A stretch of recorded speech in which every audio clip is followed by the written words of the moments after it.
Hello, I'm Danny. And I'm Jake. And this is Marvel Talk.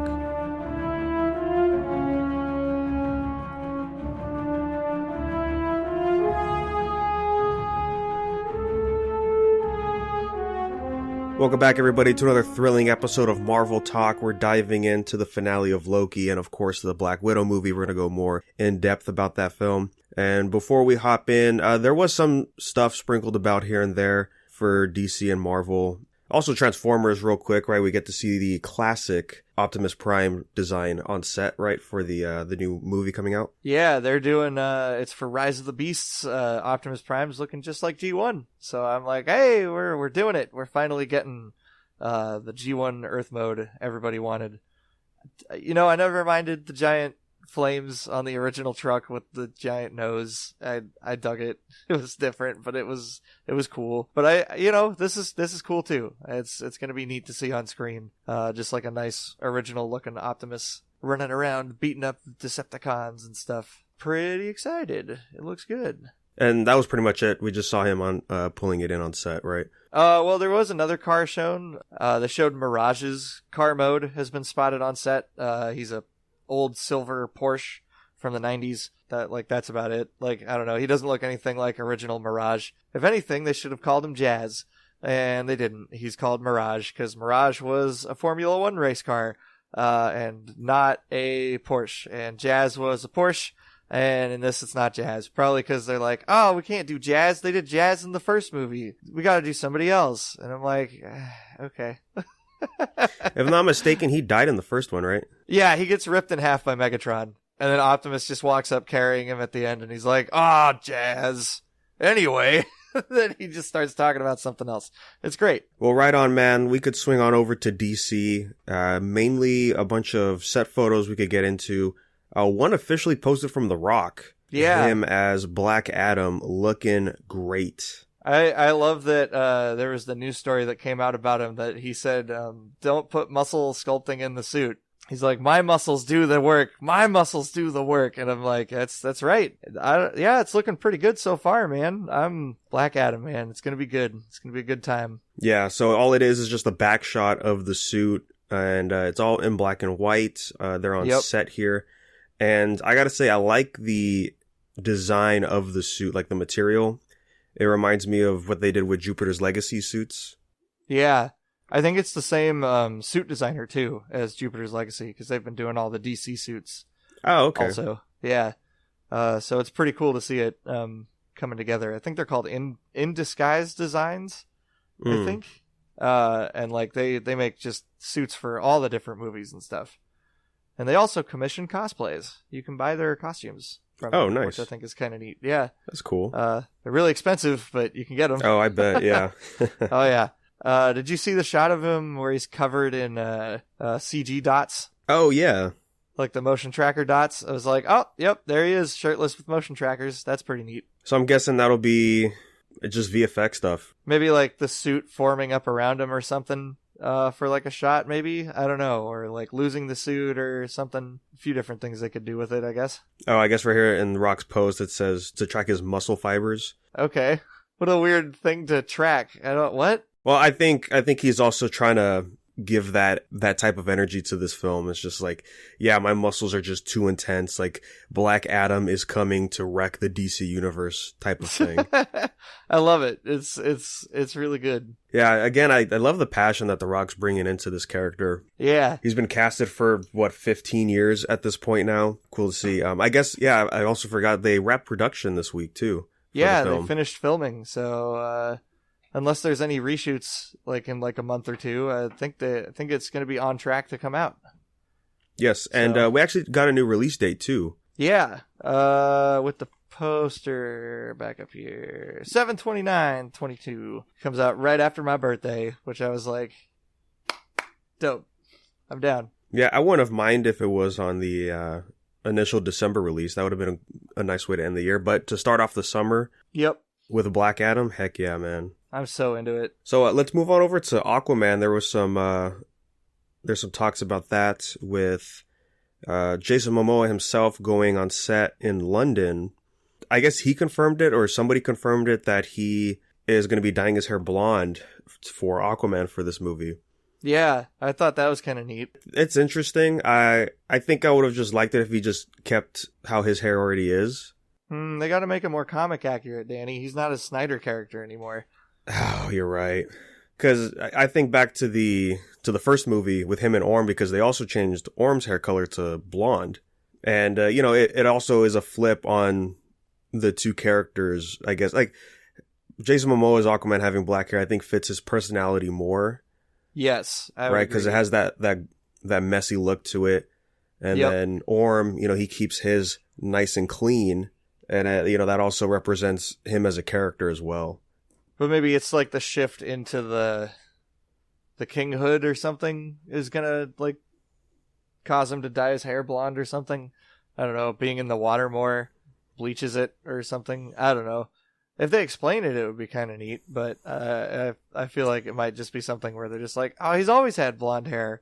Yeah, I think it's just a weird choice to go in now. Well, I mean, I guess it depends what kind of blonde, right? If it's a dirty blonde, then yeah. If it's just like a little bit lighter, yeah, that could still work. Yeah, it would just be weird if he comes out looking like Thor. Yeah, because I mean they're so similar already, right? Yeah, exactly. So that would be really strange. Yeah, we'll see. Again, just gotta wait for those set photos whenever those pop up. But yeah, other set photos we got was from The Flash. We got a few more of Ezra Miller. It's mainly just him in normal clothing going around in this universe. Nothing too crazy or anything to speculate on, really. Yeah, no Flash suit yet. We got another picture of Supergirl with the cape. Yes. That looks way better. That picture of her looked way nicer than the other on-set photos. So I have a feeling the suit just looked weird because it was like the flight version of the suit. Yeah, I hope so, because I think... Can't really tell because it is a little blurry, but when I was zooming in, it kind of looked like it still had the same thing going on with like in the abdomen area. Oh, like there's still the weird ab lumps on yeah. there? Ooh. Oh, yeah, it got taken down for copyright. Wow, okay. The guy who posted it got in trouble because I found the article that had it that linked to the Twitter post, and that Twitter post is now gone. It was taken down due to copyright, which means Warner Brothers was like, hey, don't release those pictures. Here, this article has at least a couple of the pictures. You want to know why these got taken down? Because these are like photos. A couple of them are like on set, and then the other ones are like pictures from like the editing bay. Oh, that makes like more sense. They're off of like the camera footage. Like, oh, I see. Okay, yeah, here, that's different. I found the article with all the pictures in it. Yeah, those are illegal pictures. For sure. That's bad. It does look like she still has the abs going on. That looks really weird. But then there's Ezra Miller in his outfit from Perks of Being a Wallflower, it almost looks like. And then Batcave. The Batcave looks awesome. Looks really good. Mm-hmm. I love that it's a big physical set. Yeah, that's nice. Like, that's really cool to see. Because if this was a Marvel movie, that would be a green screen. Then, hey, we got to see the Batmobile. And that looks so good. Ah, man. It's pretty close to the original. They have a picture in this article of the original one from the first movie. Yeah, so I guess the scenes of Ezra Miller walking with this other person in the other set photos is him. I guess it would be him in the Tim Burton universe. Since since he wears the same jacket in that set photo of the Batcave, right? Wait, so this is going to be Barry... There's going to be two Barrys? Oh, wait, would this guy be a Barry Allen? Oh my god, yeah, okay. Yes, because he said... Oh, wow. They got Ezra Miller in, like, the green and gray jacket, and then there's a guy who's his body double in the yellow and gray jacket. Yeah, looking up side by side. Okay, I thought he was wearing the green one he was wearing. Okay. What? Oh my god. What? This is going to be crazy. Okay, I'm very interested. I guess that makes sense. Because if the rumors of Grant Gustin being there is still true, it's like, yeah, let's get a few flashes in here. Wow. Well, that's going to be cool. Man, that's so many characters for this movie. Yeah, how long is it going to be? I'm so curious. So right on, man, that was it for Flash. Flash does have one more thing. Because Batman might have a buddy We were talking about it a little bit before the show, but there was a set photo that got put up by a prop company that makes like movie yes. props and cars and stuff, and it's a Batman and Robin logo, and it looks like it's two batarangs. There's a batarang with that's shaped like Batman's with the Robin cut out, and then there's a Robin batarang next to it. And if people aren't aware, there was a time in place where Marlon Wayans was going to be Robin. He was going to be the Boy Wonder, and that got canceled for whatever reason. Now he might have a second chance. We'll see what happens, I guess. Yeah, if I had to guess, he's the way that Barry and Ben Affleck's Batman meets the other Batman, right? Yeah, I'd imagine. That could be a thing. Yep. I doubt older Batman would still be being Batman. Kind of neat if they made Marlon Wayans Batman Beyond. That would be kind of interesting. Yeah, right, because everybody wants Keaton to be that version of Batman for a long time now. Yeah, that'd be cool. Yeah. At least they could just, hint that idea, throw it out there and see how people react to it. And while we're talking Batman and stuff, we did get a new trailer for Titan Season 3. And I gotta say, man, what they're doing with this season, it's looking pretty good. I think the Red Hood storyline just in general is a good storyline to go with for like Batman related stuff.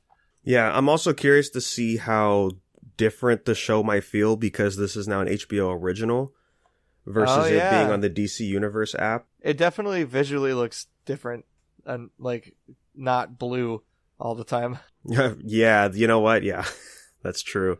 That blue color filter brought up by High Top Films is not on this season. There's actual color to everybody's costumes, which is cool. Nightwing's outfit, as always, looks great. It looks like it's going to be a lot better than maybe the first two seasons. Yeah, so I'm interested into still checking this one out. Maybe try to squeeze that in before we get to the season 3 premiere. I do have season 1 on DVD. I gotta watch it on Blu-ray since I managed to get it for like $10. I like that you get to see Tim Drake Robin in this, like sitting in the diner, like watching the other Robin get murdered type deal.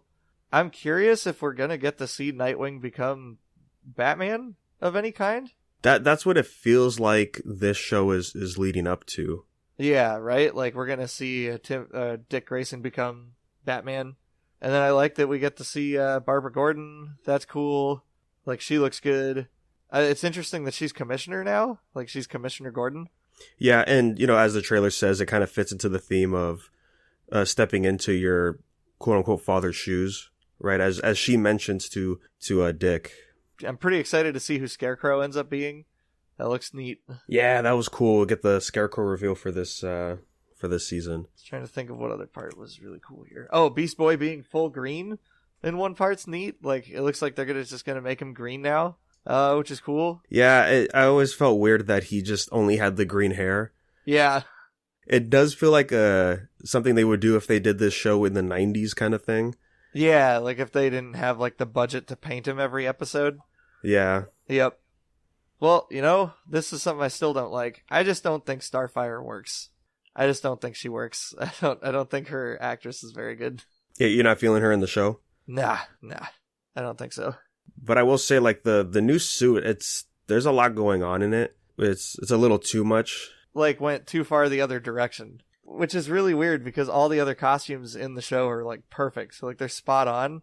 But for some reason, they just can't get Starfires to look good. And it's also weird, too, when I was looking... Because Starfire was trending the other day on Twitter, and I was just kind of scrolling through of what was going on. I saw one post of them like saying like, oh, here's like an in-depth look at the new suit and what it's referencing. And it's like, oh, it pulled like all these pieces off of like so many different outfits she's worn through the comics. And I thought like, I mean, that's cool, but I guess that makes sense why it feels like there's a lot going on. I don't really like that because the other suits don't do that. Yeah, honestly, if you just grab her, let's see. Yeah, if you grab her like 2016 costume and you just make it like one full, it was when she had her solo series, 2015 actually is when that came out, and that's when she got a new suit, and I liked it. It still feels like the character of Starfire, but it's not as revealing, I guess, as the other outfits. Was this the one that's like a one piece? Oh, this is the one that's like the top and then the shorts. Okay. Yeah. So there's that one. And then I've seen this one's also pretty good. Oh, yeah, I've seen this one too. Yeah, they could have picked this one. Yeah, like if they had done this suit, I would have loved it. Not too busy, looks great. Doesn't do the belly reveal thing that everybody worries about. So yeah, they did that for the Young Justice suit. Yep. Looking back at it, it does feel a little out of place, right? Yeah, but I think this suit would have looked good on the Starfire from Titans. Would have looked just fine. Instead, they had to make the busiest, most awkward looking costume ever. She's an alien, I guess. That's why it looks like that. I don't know. You know what it is too? I think because this suit's doing the same thing that what we just mentioned with Black Adam and Jupiter's Legacy, where it has those designs on the fabric. Yeah. But the reason those suits in Jupiter's Legacy and Black Adam does it well is because it's all one solid color, right? There's no extra attachments like this. Yeah. And I think that's what really makes it busy. Like if you just kept the solid purple color, I think it would look better. Yeah, I agree. Yeah, because like even the boots have that kind of detail. It is crazy how much better the concept art image looks than the actual picture. Oh, right, we did get that, right? Yeah, here, hold on. It's from HBO's Twitter. I'll just copy this over. Like the concept art picture looks great compared to the actual photo of it. I don't like this bright, vibrant pink looks awesome. And then we have the main suit, which is just dull. It doesn't look very good compared to that. Like I see where it sorta is. You know what? Yeah, if it had that same pop in the purple, yeah, it would change it up. Because the concept art image of this looks great. Like I think that's actually a pretty cool looking suit. I would say still get rid of like that veiny texture that's on the just I guess the under part of the suit. I would almost keep it on the darker parts and leave it off on the lighter parts. Like just have the lighter parts be solid color. Yeah, that could work too. Yeah, because then it looks like there's multiple layers going onto it, which I wouldn't mind. Like I think keeping that lighter color, like just a solid color with no like crack looking stuff in it, would look really good. Instead, it looks so busy. Yeah, weird that they picked that for. That's a strange choice. But overall, though, the season still looks really good. One of these days, I'll hop onto the show and see what we got going on, because the fact that it got 3 seasons, that's a sign, right? Yep. With that, I think that wraps up DC. Nothing else going on. Oh wait, did we talk about the motion comic? Oh yeah. Okay, so before we hit Marvel, that's right. There was an announcement, right, for the Justice League motion comic. Yep, and they posted 2 official images from it. One has the Green Lantern Corps showing up with Hal Jordan right in front, and I'm like, make the movie, because he looks awesome. All the Green Lanterns look awesome in this shot. They all look perfect. They're super comic accurate. I love it. And then the second picture is Nightmare Flash running back in time, it looks like. Yeah, so this is going to be released for free on YouTube, it says here. Oh, that's dope. Oh, is this supposed to be the Snyder Cut one? Yeah, this is supposed to be like an adaptation of what would have happened after Snyder Cut Justice League. Oh, okay, this makes sense. Yeah, because just reading the post that you shared, initially it was canceled, and then they brought it back, and it has to be, yeah, they're saying it's nonprofit, so that's why it will be free on YouTube. Okay, cool. Yeah, I'm for it, man. Yeah, I'm all in for this, man. I'm definitely down to do a recording about this once it comes out. Nice, man. Yeah, because the Snyderverse is still being mentioned every week. A lot of information of stuff that he wanted to do for the follow-ups for the first Justice League. So, all right, let's hop into Marvel. We got to get it out of the way, man. We got some news about Thor: Love and Thunder, about one Chris Hemsworth. Oh, yeah. He's going to keep being funny. Even funnier, in fact, than he has been in the past. Yeah, and that's quoted from Karen Gillan, who is Nebula. There was some good stuff he did that was funny. That's not what I think of when I think of Thor being funny in the MCU. Yeah, not my first thought. I don't know. Thor is funny because he is not from Earth, and he doesn't understand all of Earth customs, and that's what makes him funny.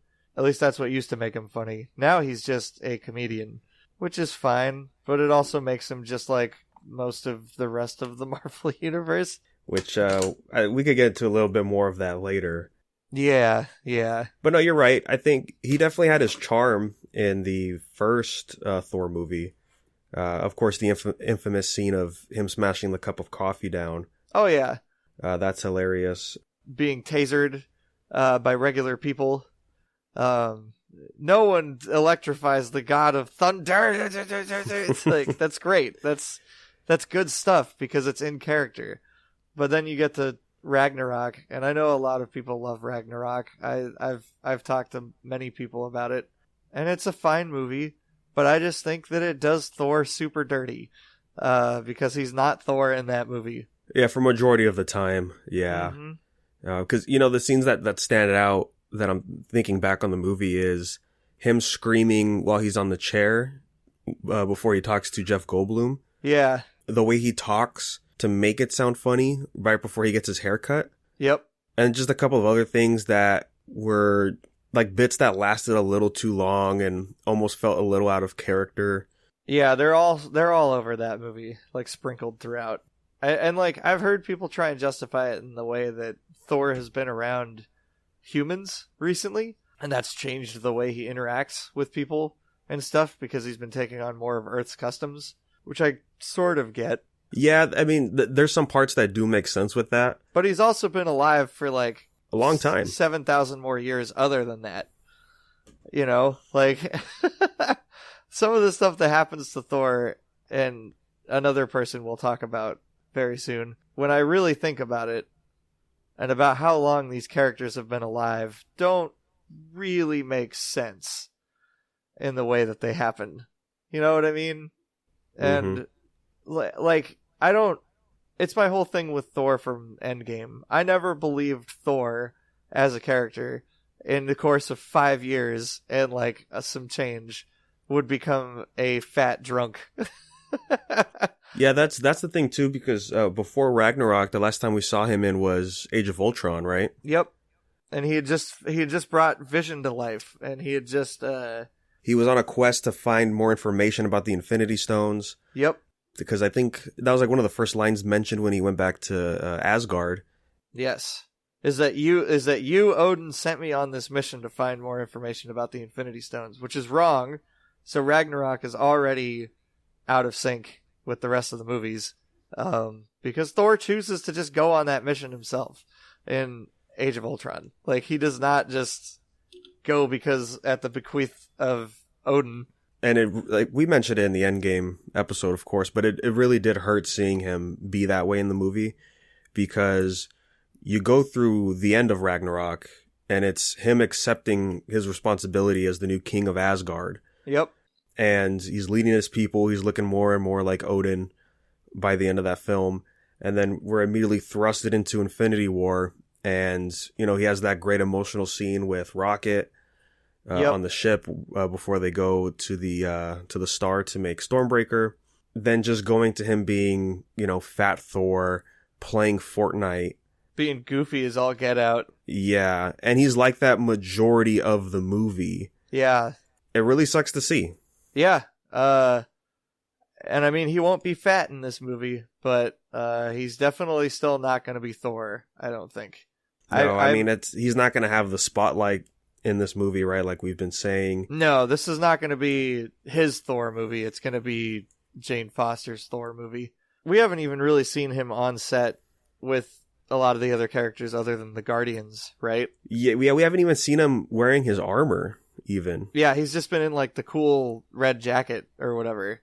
I have a feeling we may not see him in that part. Well, we should, right? Because we got the promo leaks, and he was rocking that armor in those. Oh, was he rocking armor in the promo leaks? Yeah, it was him next to Jane. Oh, that's right. Valkyrie. That's right. They had him on the t-shirt.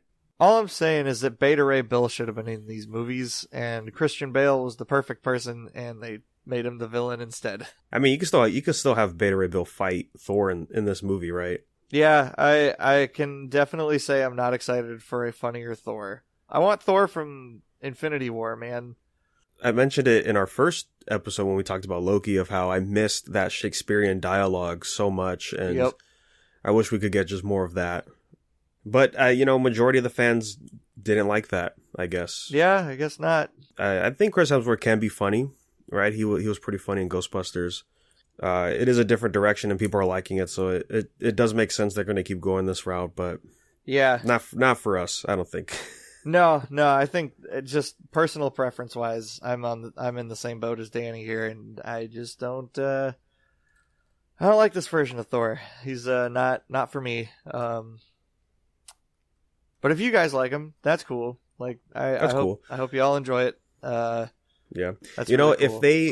if they would have made Thor, like, keep him funny, but sort of, I guess, in a godlike sense of, because, like, right in the first episode of Loki, they talked about, like, oh, Loki lost the bet, so he had to be DP Cooper, and, that was Thor's idea. Yeah.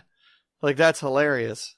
How would you say it? Like, I guess, like, boastful humor or something. Like, imagine Thor back in the Viking era having a good time with all the warriors there, and, like, he's being funny, and that kind of tone, I think, would fit really well. Yeah.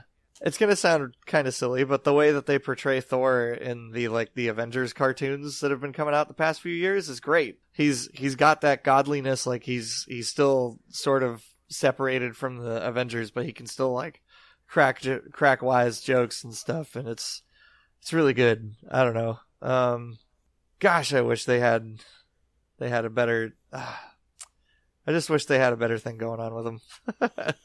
If Waititi didn't direct Ragnarok, I guess, right, we would have a different type of humor for Thor. Yeah.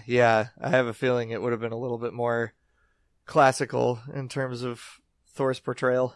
I don't know. I don't know if a trailer could pull me in or not. It would really depend on what they're showing in the trailer, I think. Because this is more or less a passing of the torch to Jane Foster. Yeah, I think so. Especially with all the press and everything about it. Like, this definitely feels like that's the aim they're going for, is to have it be Jane Foster going forward. Yeah, I mean, I would just rather have King Thor, go through that arc. That's one of the things I was kind of hoping for with Thor when they started talking about him in Endgame, and they're like, "Oh, he never comes down anymore. He's locked himself away." And I was like, "Oh, we're gonna get some crazy King Thor. Like, he's been communicating with the Fates, like, this whole time, like, just trying to figure out what to do. They came to him at just the right time, and he's like, it's now. Now is the time." And they're like, "Now's the time for what?" And he's like, "To save the universe or something." And it's less like he should have been on, like, a totally different plane of existence from the rest of the Avengers, like, the whole movie. Yeah, well, if only they kept the deleted scene from Ultron in there. Yeah, where he's actually communicating with the Fates and stuff. You could have brought that back with Marvel one-shots if they would have kept doing that. Yeah, it would have been good. But moving on, the other news leads into Loki and Black Widow. Oh, I guess, Deadpool's crossed over with the MCU in a sense. Speaking of Taika Waititi, it looks okay. I don't know. It was a fun little trailer. It was a cute thing. Very Deadpool in nature and stuff, so that wasn't too bad. What's that movie called? Just Guy, right? Free Guy. Free Guy. Is that a Disney movie? Is that why Ryan Reynolds can do this? I think originally it was a Fox film. Okay. Yeah, I think it was originally supposed to be a Fox movie. The buyout happened, and I think this is one of the movies that just came through with that. Okay. Well, it's also produced by Ryan Reynolds, so that makes more sense. So I think it just carried over.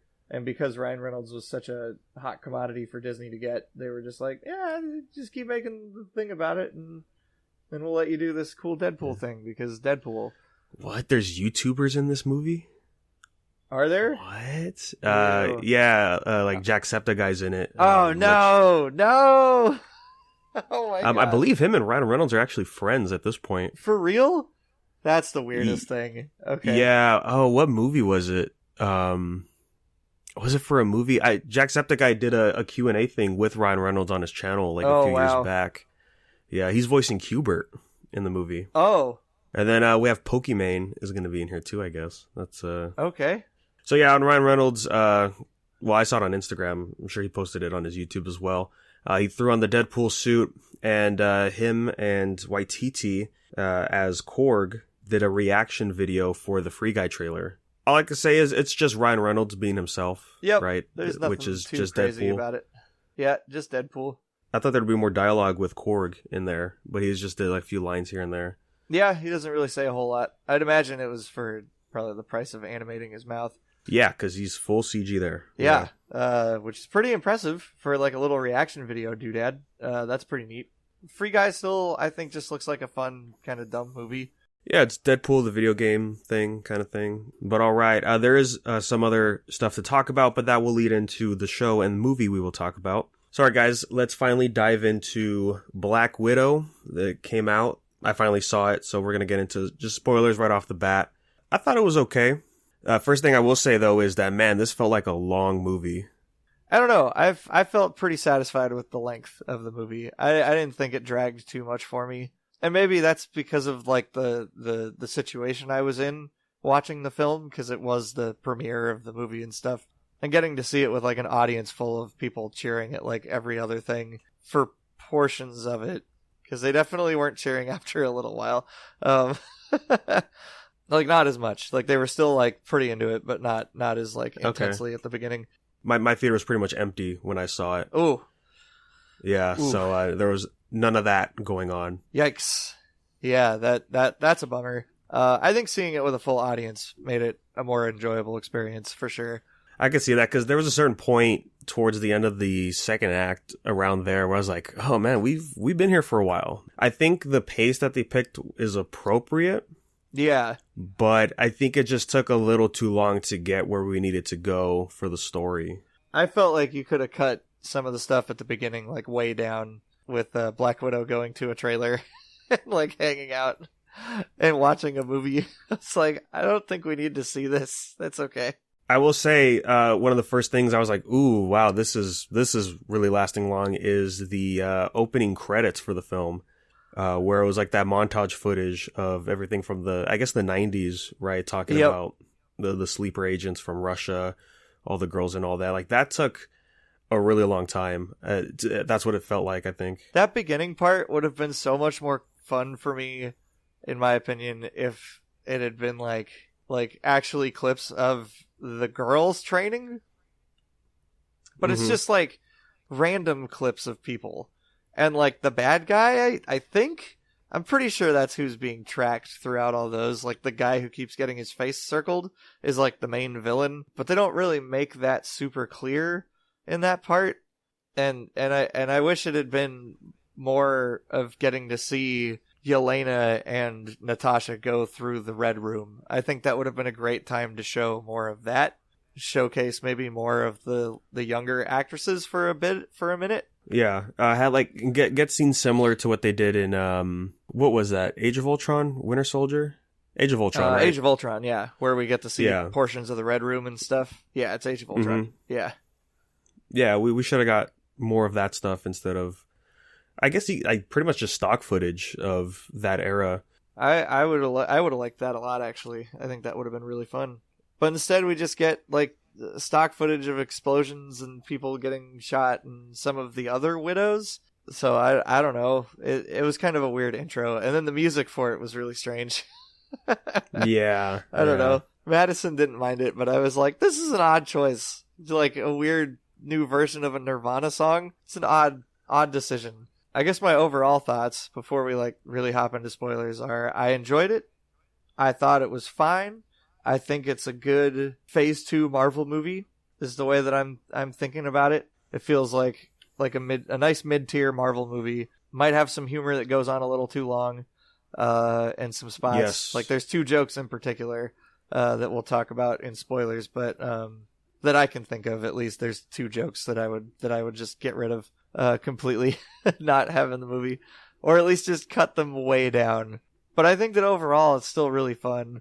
It's sort of a spy movie, but you get to shut your brain off at a certain point in it and not worry about things.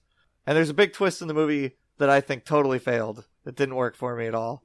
Oh, is it a reveal of a certain character? Yes, perhaps? and it doesn't, yes. it totally, I hate it. It's terrible. I don't like it. For a moment I was okay with it, but then I realized just how wasted the whole thing was, and I was just like, it's not worth it. This whole thing was not worth it. Yeah, there was 2 moments of reveals in the third act where it was pretty predictable to figure out what was going to happen. We'll get more into it later, but yeah, some of that third act stuff just really wasn't hitting, and No. I think the problem with it is it feels different from the rest of the film, right? Like location wise, and just the fact that we see a character that's just been talked about the whole movie but never really shown up until now is also a problem there, because you have to have that character do his time and really get fleshed out before we wrap up the film, and to have that at the end, I felt like was a problem. I'm a little torn on that because I don't feel like it was too bad with having the one. We should get into it in spoilers because I feel like we're getting close to talking about that stuff. But I think overall this is still a really fun movie. I think the main 4 characters are great. I Yes. like all the main 4. I love the introductions of 2 of them. They did a great job, I think. And overall, I would probably watch this one again over some other stuff. Definitely, I would happily watch this 2 or 3 more times, rather than watch Captain Marvel any more times. So, yeah. So yeah, it's funny you mentioned Captain Marvel because don't think it's confirmed, but I'm pretty sure it's highly speculated, right? Like Captain Marvel took the Black Widow spot. Yeah, I think that's the general consensus on that. Because they needed to have her movie out before Endgame. Yep. But still, yeah, I think this movie should have came out way before what we got now. Yeah. It's a really fun movie, but in terms of release schedule, this is pretty late. That's a bit of a bummer. That it's so late in the game for it to happen. I mean, I guess one angle is, oh, cool, we get this nice story with Natasha one final time, right? And we get to see, I guess we get to see her with her family before she has her last hurrah with her other family. Yeah, and it's a great setup for future stuff. I have thoughts about both of the things we're talking about with that. Yes. But again, overall, I think this is still a really fun movie. I think you could happily watch this right after Civil War, and just don't watch the post-credit scene. I think this could fit right in after Civil War. But all right, guys, yeah, let's go ahead and dive in more into spoilers for this film. Yep. Let's talk about what we liked first. I want to talk about all the good stuff, and then we can touch on the bad at the end. First things first, man. Red Guardian. He's the best. The best part of the whole movie. I love for him, me, man. He's so good. His introduction at the beginning, then seeing him come back again at the jail, and the arm wrestling deal. It's so good, man. I loved it. I loved every minute of DK Harbour on screen in this movie. I love his awkward father-daughter talks he tries to have with his kid. It's and then Madison had a whole nother level of interaction with Red Guardian, because the way he interacted with Natasha and Yelena was just like how her dad interacted with her a long time ago. So it's just she was just having a whole moment with that character, and I was just like, that's great. He's a very realistic guy. I don't know. He's fun. I like him. Yeah, he's super fun the whole time, and you could really see the emotions being played out with his character and what he's thinking. Yep. Majority of the time. He is the comedy character for the whole film, and we just talked about how Thor being a comedic character is not the best, but here they play it off right, I think. Yeah. You understand the Red Guardian as a person, right? This is a guy who is the pride of Russia. When they finally let go of the American accents and started talking in Russian to his quote-unquote friend who betrays him later. Yeah. You see the passion in him as he's talking about, I want to put the suit back on and, really get back in there. He gets betrayed, gets thrown in jail, and how does he cope with it? Well, he still has to have that the same sense that he's had his whole life as Red Guardian, but just throwing that into, the comedic bits. And I think it works. Yeah. Right? Because we also get those moments with his daughters, like you were saying, and balances out really well. Yeah, I think it works really, really well in terms of all that stuff. Like, it's just really well structured for him as a character. I thought for sure they were going to do the noble self-sacrifice thing with him, and I'm glad they don't. I'm glad he makes it through the movie, because I want him to come back. I'm ready for more Red Guardian shenanigans. I think it'll be a good time. Yeah, I wonder when they would show him to come back. Like, what movie would he be in? I think he's going to be possibly in a TV show. Oh, okay, yeah, I could see that. Who else would want revenge more for the death of Natasha than the father figure? I don't think he'd be there for revenge. I think he'd be stopping the other revenge. Oh, you think? Okay. Oh, yeah. That would be kind of neat. Have him team up, maybe. Which, should we just get into that? Because that's... Yeah, okay. We'll talk about one thing we're not the biggest fan of. Post-credit scene turned this movie into a huge trailer for the Hawkeye TV show. It makes me think, because we get, what's her name? Elaine from Seinfeld. Yeah, we get Elaine, right? We saw her in Falcon and the Winter Soldier. Remember, they said that, she was supposed to show up in Black Widow first and then Falcon and the Winter Soldier. Yep. Yeah. And turns out it's just a post-credit scene. It's like, oh. Like, this would have been just like a teaser of her popping up. Yeah, because I kept thinking, like, where are they going to put her in the movie? And as I was watching the movie, I was like, oh, wait, isn't so-and-so supposed to be in here? Where are they going to show up? Yeah, it's just her recruiting, gosh, these Russian names, Natasha's sister. Yelena. For a job. Well, it turns out, Yelena works for her, and her next job is to track down Hawkeye. This is the part where I was like, oh, this doesn't make sense for the MCU continuity, I think. Because the shot that they show Hawkeye makes sense. It is him as Ronin. Yeah. Right? So it's like, oh, so is Clint still wanted as Ronin? But how would that make sense when we have somebody like Bucky, right? And Falcon and Winter Soldier, the government made a deal with Bucky, so that way there would be no charges to him as the Winter Soldier, because, he helped save the universe. Yeah, you'd think Hawkeye would have the same stuff extended to him, right? Like, yeah, it's not like Ronin was on the same threat level as the Winter Soldier was all those years. Ronin was just killing a bunch of crime bosses, pretty much. Yeah. Right? So it's kind of weird, unless it's the push for Dark Avenger stuff. I saw somebody theorizing that that's what Elaine is going to be. Is she's going to be the new Nick Fury for the Dark Avengers? Which I'm like, that's not a good fill-in for Nick Fury. Or for Norman Osborn. No. Which makes me wonder if Norman Osborn's going to be a part of this. If he's in No Way Home, I don't know. Yeah, because so far we just have U.S. Agent and now Yelena, who knows, maybe the codename's White Widow or something. Could be. It was disappointing because, it is just an ad, like you're saying, but also, like, it's just Yelena, like, we don't see anybody else. Like, where's the rest of the family at? Yeah. That's kind of how I feel about that ending. I'm like, the rest of the family would probably have a part of that, right? Like, they'd be involved in some way. Yeah, so I guess after they finished saving the widows, the other Black Widow agents out there, they just went their separate ways, I guess. Yeah, that would be weird. Especially when we had that emotional scene with Yelena saying, like, that family stuff was real to me. Yeah. Right, when Natasha was back lashing to the parents saying, like, all that was fake, Yep. And, yeah, you would think they would stick together. Yeah, you'd think so, like, at that point. I don't know. It's a really weird setup for it. One other thing to say about the post-credit scene is I'm glad they came out after Falcon and Winter Soldier, because that character just shows up.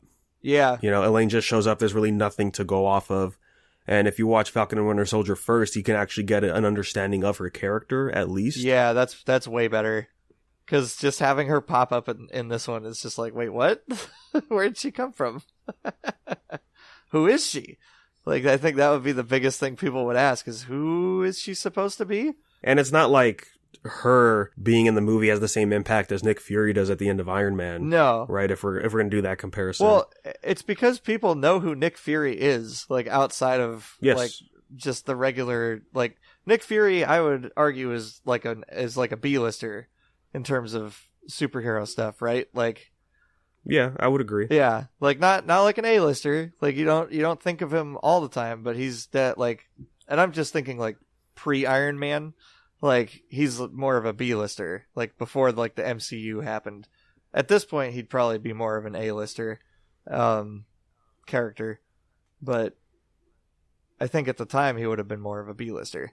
But people knew who he was. Not a lot of people know who Madam Hydra is. I mean, they'll know that, like, hey, that's Elaine. What's Elaine doing in a Marvel movie? Yeah. Is I guess what they would say first. Yeah. Elaine, what are you doing in a Marvel movie? So I don't know. Yes. It's sort of interesting, but it's also like, I don't really know if I care. It's kind of how I feel. It was nice seeing the grave for Natasha, though. That was nice for it.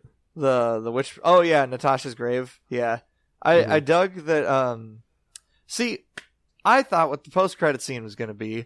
I thought it was going to be something completely different because, Natasha asks the bad guy, "Where is my mother buried?" or whatever. Oh, I see where you're going. And then he says something about your mother was buried underneath some tree somewhere. I don't know. I don't really care. I don't even remember her name. Well, he mentions that, like, and the name on the gravestone was unknown. Yeah, and I thought that was, like, just him messing around with her, and that she was going to go to the grave, or Yelena would have gone there at the end of the movie and found that the grave did have a name, and it's the name of their mom, and that's how you bring the story around full circle and give Black Widow closure, like, actual closure. And not just having blonde hair and a vest.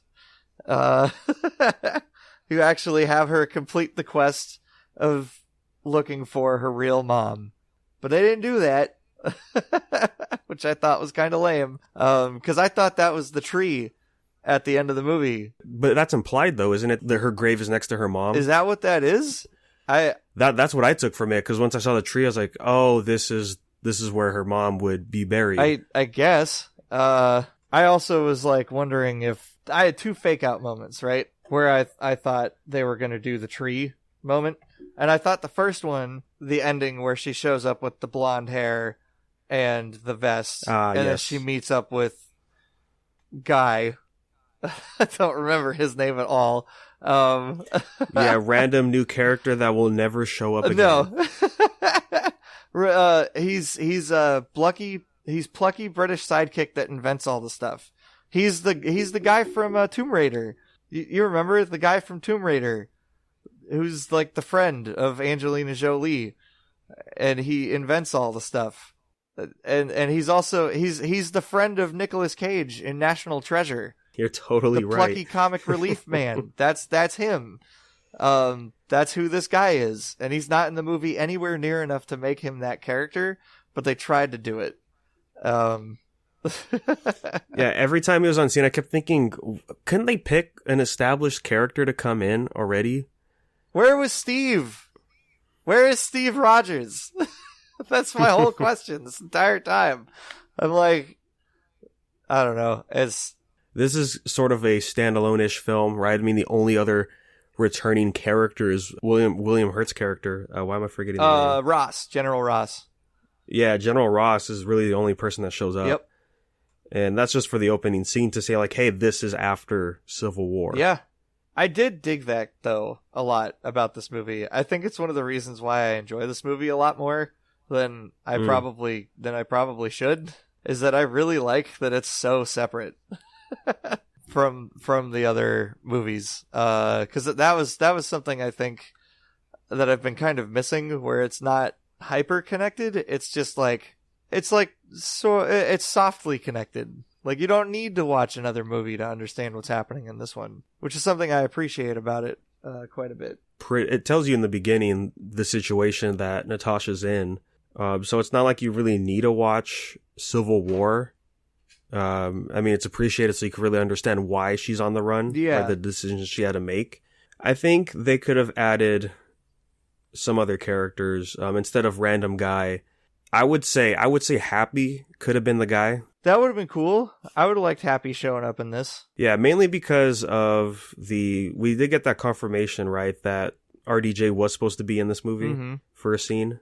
I said it in our chat when you posted that news of that, like, yeah, I think it would have made sense because at the end of the movie, she gets a Quinjet from this random guy who has connections, but he's worried about people snooping around because she's on the run, but he's still able to get a Quinjet somehow. It's so weird. It makes no sense. It would have made more sense if Steve Rogers had shown up in that final scene inside the Quinjet. Totally would have bought it, because it's like, oh, I have some connections, and then he just knows Captain America. You know, like, oh, Captain America's the one that brought the Quinjet. That makes sense. Like, you know, like, that would have made way more sense to me with that scene. Instead, it's just plucky British man knows how to get one, I guess. I don't know. Yeah. I thought it would have been cool if Tony had some play with that. Yep. That would have been pretty neat. Like he's the one that gave this random guy the Quinjet for her. Yeah. But if that would be the case, then yeah, you could just make it Happy and have Happy give it to her. Yep. Because, you know, they also they've known each other just as long as Tony and Natasha knew each other, right? Since Iron Man 2. Yeah. They fought each other in the ring, and she dislocated his shoulder. It was great. That would have that would have been awesome. Bring it back around to that moment. Yeah, it could have been fun. That would have been so cool. You know, we really don't get like any Happy Natasha stuff like ever after Iron Man 2, do we? Well, no, because the only times we see Happy nowadays was after that movie was just Iron Man 3, right? He had his big arc in there. That was pretty good. Yep. And then the next time you see him, is it Not Far From Home? Homecoming. You get to see him in Homecoming. Or, excuse me, Homecoming. That's what I mean. Just, the names are too close. Yeah, Homecoming. But yeah, the next time we see him is Homecoming. And then it's Endgame for the funeral scene. And then... Well, you see him... there's a deleted scene with him in Infinity War. Okay. At the beginning where, like, Tony and Pepper are running through the park. And then the deleted scene is Happy pulls up on a scooter, and he's like, these stupid paparazzi, you gotta get back inside, Tony, you're too famous for this. And then he's just like, he's just been warding off paparazzi people, like, the whole time they've been, like, jogging around the park, which is hilarious. Like, I'm like, yeah, that's a good bit. It's good. Yeah, but no, it would have been fun to see him show up in here, at least a familiar face. Yep. That would also help with Natasha's, I guess, just state of being as well. Yeah. You know, to see a nice familiar face after everything that just happened. And I guess we should say, too, right, with her getting the Quinjet, to me, it feels like it implies that she picks up Steve, and that's how they're able to break out Sam from the raft. Yes. I would imagine that's how they do it. I'd like to see that movie of Sam, Natasha, and Steve on the run. I wouldn't... That is the Infinity War comic. Oh, is there or the end, or is it the Endgame comic? Is there a tie-in comic that's got that whole bit in it? It should be Infinity War. Yeah, it explains. Yeah, you're right. Infinity War. Yeah, it explains what they were doing in those. What was it? 2 years? Yeah, right? Yeah. The 2 years between the two. That's cool. Yeah, and basically it's just them doing missions in Africa, fighting crime lords or something. Oh. Okay. Because remember, they hang out in Wakanda pretty much those 2 years. Oh yeah, because Steve gets Bucky over there to get him all patched up. That would be pretty neat, I guess. It'd be nice to see that as a movie. I don't know. That'd be a fun time. Yeah, I think that's the only tie-in comic too that actually has stuff going on that's not already in the movies too. Huh, that's cool. Well, at least the newer ones. Yeah. So post-credit scene wise, not super thrilled. I don't know. I don't really care. We've already talked about Red Guardian at length. I love that there's action figures of him all over the place. And the fact that he gets one. Yeah, that's so good. I loved that. It was one of the times where I wish they had subtitles so I could see what the toy was saying in Russian. Oh, Because I think they just have it say speaking Russian or something. and then it doesn't say what he actually says, and I'm like, I want to know what the toy says. Also, release that toy. I will buy a talking Red Guardian toy. Do it. I'll buy it. I love the dynamic of his character just being like the super soldier of Russia who was betrayed because that's what Russia does. Like, it's great. I loved that. I think he's just a really good father figure character. I think he's really fun and interesting to watch because we haven't really gotten a whole lot of that in these movies. He's just fun. He's a good time. I just wish he had an actual action scene in the movie other than escaping the jail. Like, I wish we could have seen him throw, like, his shield. Yeah, I was really bummed out that his fight scene with Taskmaster wasn't really a fight scene. The way they cut away from it every 10 seconds is the worst. Like, that was such a bummer. That needed to be a full-on thing. I don't know. That also takes us into the other big thing that I really just don't like about this movie is Taskmaster. I don't like him, her, it. It's just like Ghost. They did him dirty. You know, and I don't care that it's a girl. I don't give it doesn't matter. It can be a girl, it can be a guy. Taskmaster is mainly just a face in the comic books under a mask. Could be a girl. Doesn't matter. It's fine. But do something with the character. They did nothing with the character. They had Taskmaster show up in like 3 scenes total and barely showcase the power set and no dialogue at all. No personality. Just boring. Boring all the way through. Stupid twist. I didn't like it. I think this is worse than the Mandarin twist, personally. I think it's horrible. Yeah, so we find out, so as I was watching the movie, and in that scene where Natasha's talking to the big bad, everything that they were saying, all the build-up to the reveal of Taskmaster, it clicked. I was like, oh my gosh, that's the character, huh? Okay. And I will say it makes sense for the movie. Yeah. But you could have you didn't have to pick Taskmaster to do that. No, you didn't. It could have been any number of Marvel villain type characters that are more C-list. I think there might even be some good Widow characters just within the catalog of Black Widow that you probably could have picked that could have fit that character more. And like I said, I think the twist itself probably could have worked better if Taskmaster had just talked, had said anything, or had any personality of any kind. Yeah. Yeah, so the reveal, it's Dreykov's daughter, right, that Natasha killed. Well, she thought she killed. Yep. When she defected from the Red Room stuff. Yes. And yeah, she only has one line of dialogue, which is at the very end. What does she say? I don't even remember what she just whispers, "Is he dead?" Oh, referring to her father. That's right. Like, is he gone? Or something? Yeah. Like, yeah, is he finally gone? Because she's been mind controlled the whole time, which is part of the plot of the film, right? Like, he has this mind controlling, not device, but no, it's a device. There's a computer chip in her spine. He straight up says it. Oh, yeah, that's what it is. And like, but I mean, the other widows, all the widows aren't like that though, right? It's something else. I forget. Like, the mom mentions it. It's like a neuron thing. Yeah, it's like a neural gas stuff or something, which is why there's like a gas that can counteract it. And that didn't make sense to me, that the gas worked on Taskmaster. Like, that didn't make sense to me, because I'm like, Taskmaster isn't controlled by gas. She's controlled by the computer chip. Well, I think I think it's implied that Taskmaster, Dreykov's daughter, is the first person to get the serum. Oh, she's like the prototype person?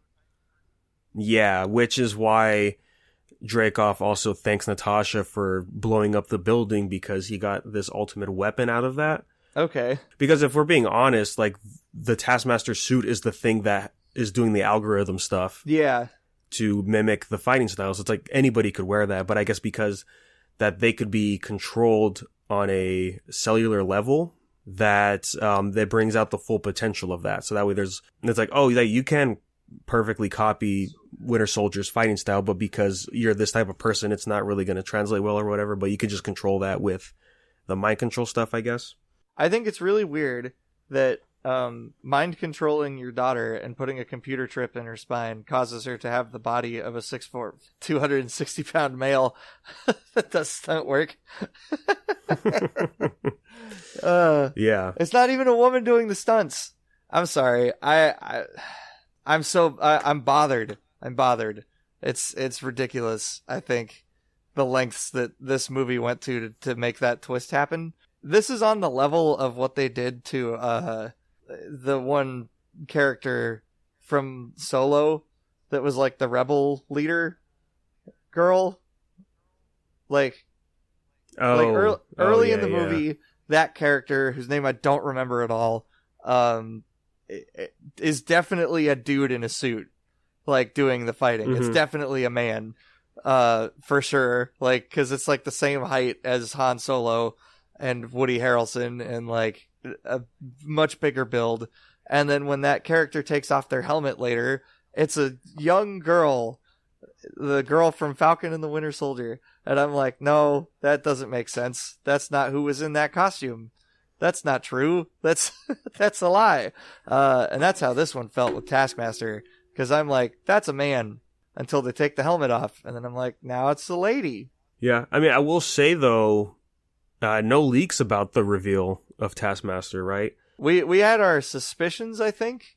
Like, me and you had our suspicions about it before it came out, but no leaks. Yeah, so I mean, that's the best part about Taskmaster, is that we didn't get that reveal early.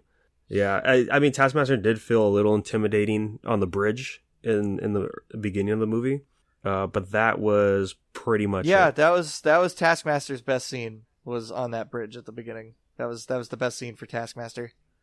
Because after that, Taskmaster was barely in the movie. Yeah, I mean, like you said, right, only 3 scenes, really. Yeah, there's only really 3 main sequences that Taskmaster's in. And I don't even count like the fight with Red Guardian, because it's barely there. Well, yeah, I mean, it doesn't even end as a real fight. They just lock up Taskmaster in the chamber. Yeah. Yep. And Red Guardian steals Taskmaster's shield, which is pretty fun. I only wished he used it more, right? He only threw it once. Yeah, that's how I felt about it too. I thought the mom was okay. Yeah, the mom is definitely the character that gets the least screen time, which is a bummer. I mean, she does show up last, right? Yep. Out of all the family members. That kind of makes sense. I thought her scene explaining how the mind control stuff works was good. Yes. With the pig and stopping the pig from breathing. Boy, did it make me not like her, though. That was nice. That was a scene that made me really not like her. It's kind of weird, man, because that scene is supposed to show, oh, like, she's just heartless. She doesn't really care about anything. Like, everything was a job to her, right? Like, raising the girls and all that stuff. But then when we get to the end of the movie, it's like, oh, all it took was the whole family to get together, and now she's just going to betray what she's been doing for the past 20 years. Yeah, it's really strange. And I guess it's supposed to be like a script-wise thing of, we have to show that she's heartless to fool the audience into thinking that she did betray them when she actually didn't. The scene with her knocking out Natasha and Yelena, right? Like Yelena walks into the room and Natasha's already knocked out, and then she goes, "I'm sorry, I had to," or something. It almost bums me out that she ended up being on their side, because when she showed up wearing her suit, and like she's like, "Oh, I'm an OG Black Widow. Like, I've done stuff like you guys weren't even born, and I went through the Red Room so many times." I was like, "Oh, are we gonna see a fight scene with her?" Yeah, I was really hoping we were gonna see her do something cool, and then she doesn't get to do anything. And again, with predictability for the film, right? There was a moment where I was like, "Oh, so isn't that the suit Natasha wears for the third act?" And then during the talk with her and Dreykov, I was like, "Oh, I know what's going on. Yeah, this is actually Natasha, not the mom." Yeah. That would have been cool if she fought Yelena, and we could have gotten that emotional beats out of there. As far as like if them being a family was real or not. That would have been cool. But yeah, it's just weird to show like that side of her, and then she's like, "Oh, actually, no, I'm on your side. I'm a good guy now." Like that felt a little off. That was a little weird. Like, there wasn't enough there to make it feel like she did it on purpose, type deal. Like, if it was revealed that she made the antidote, yep, I think that would have been great. And also, like, her not knowing that Yelena was one of the first test subjects for the mind control stuff, too. That was weird. I was like, you would have known, right? Like, that's... But maybe not, if it's like... I guess if she's only on the farm, just doing the experiments with the pigs, I guess, like, she just wouldn't know any other details about the stuff. And it feels like that could be a thing of, you know, Soviet Russia. Everybody's keeping secrets all the time. Yeah. See, it would have been nice if her knowing Yelena was one of the first test subjects that it's like, oh, I made a mistake. Let's make the antidote. Yeah. Yeah, that could have been a nice, touching reveal. Like maybe she made the act. antidote specifically because she found out Yelena got taken over by it, but she had to make the antidote in secret and couldn't tell anybody about it. Like that would have been a pretty good moment between the two of them.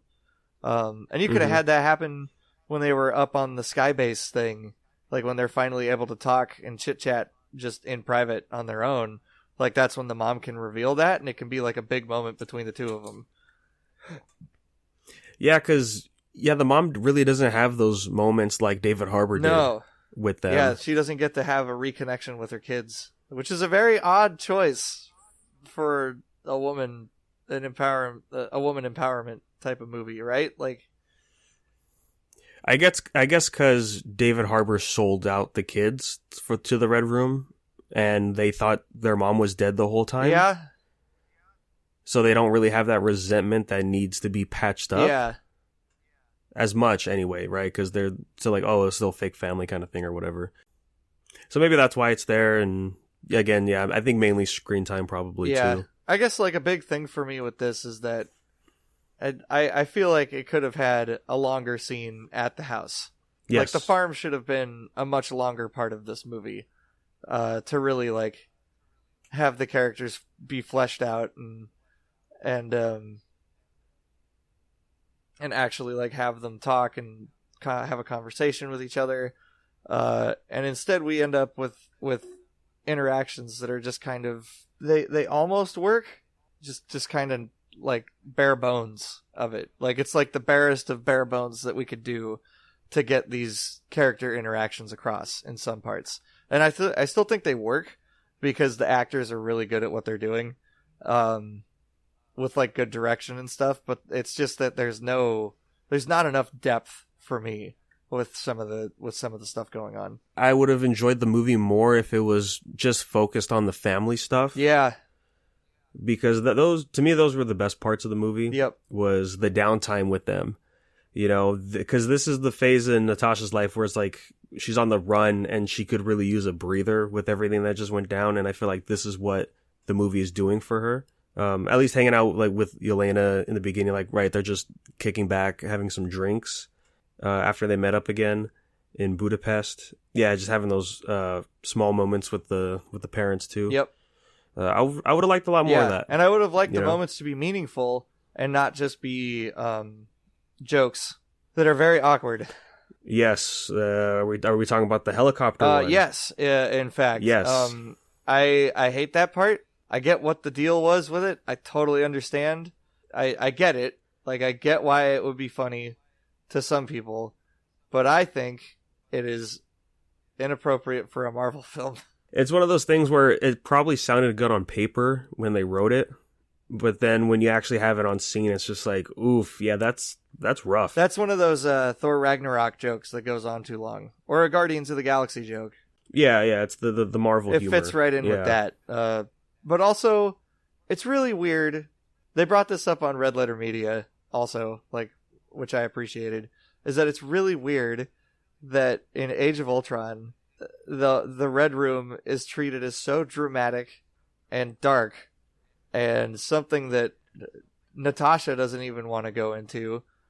And then in this movie, it's just a joke.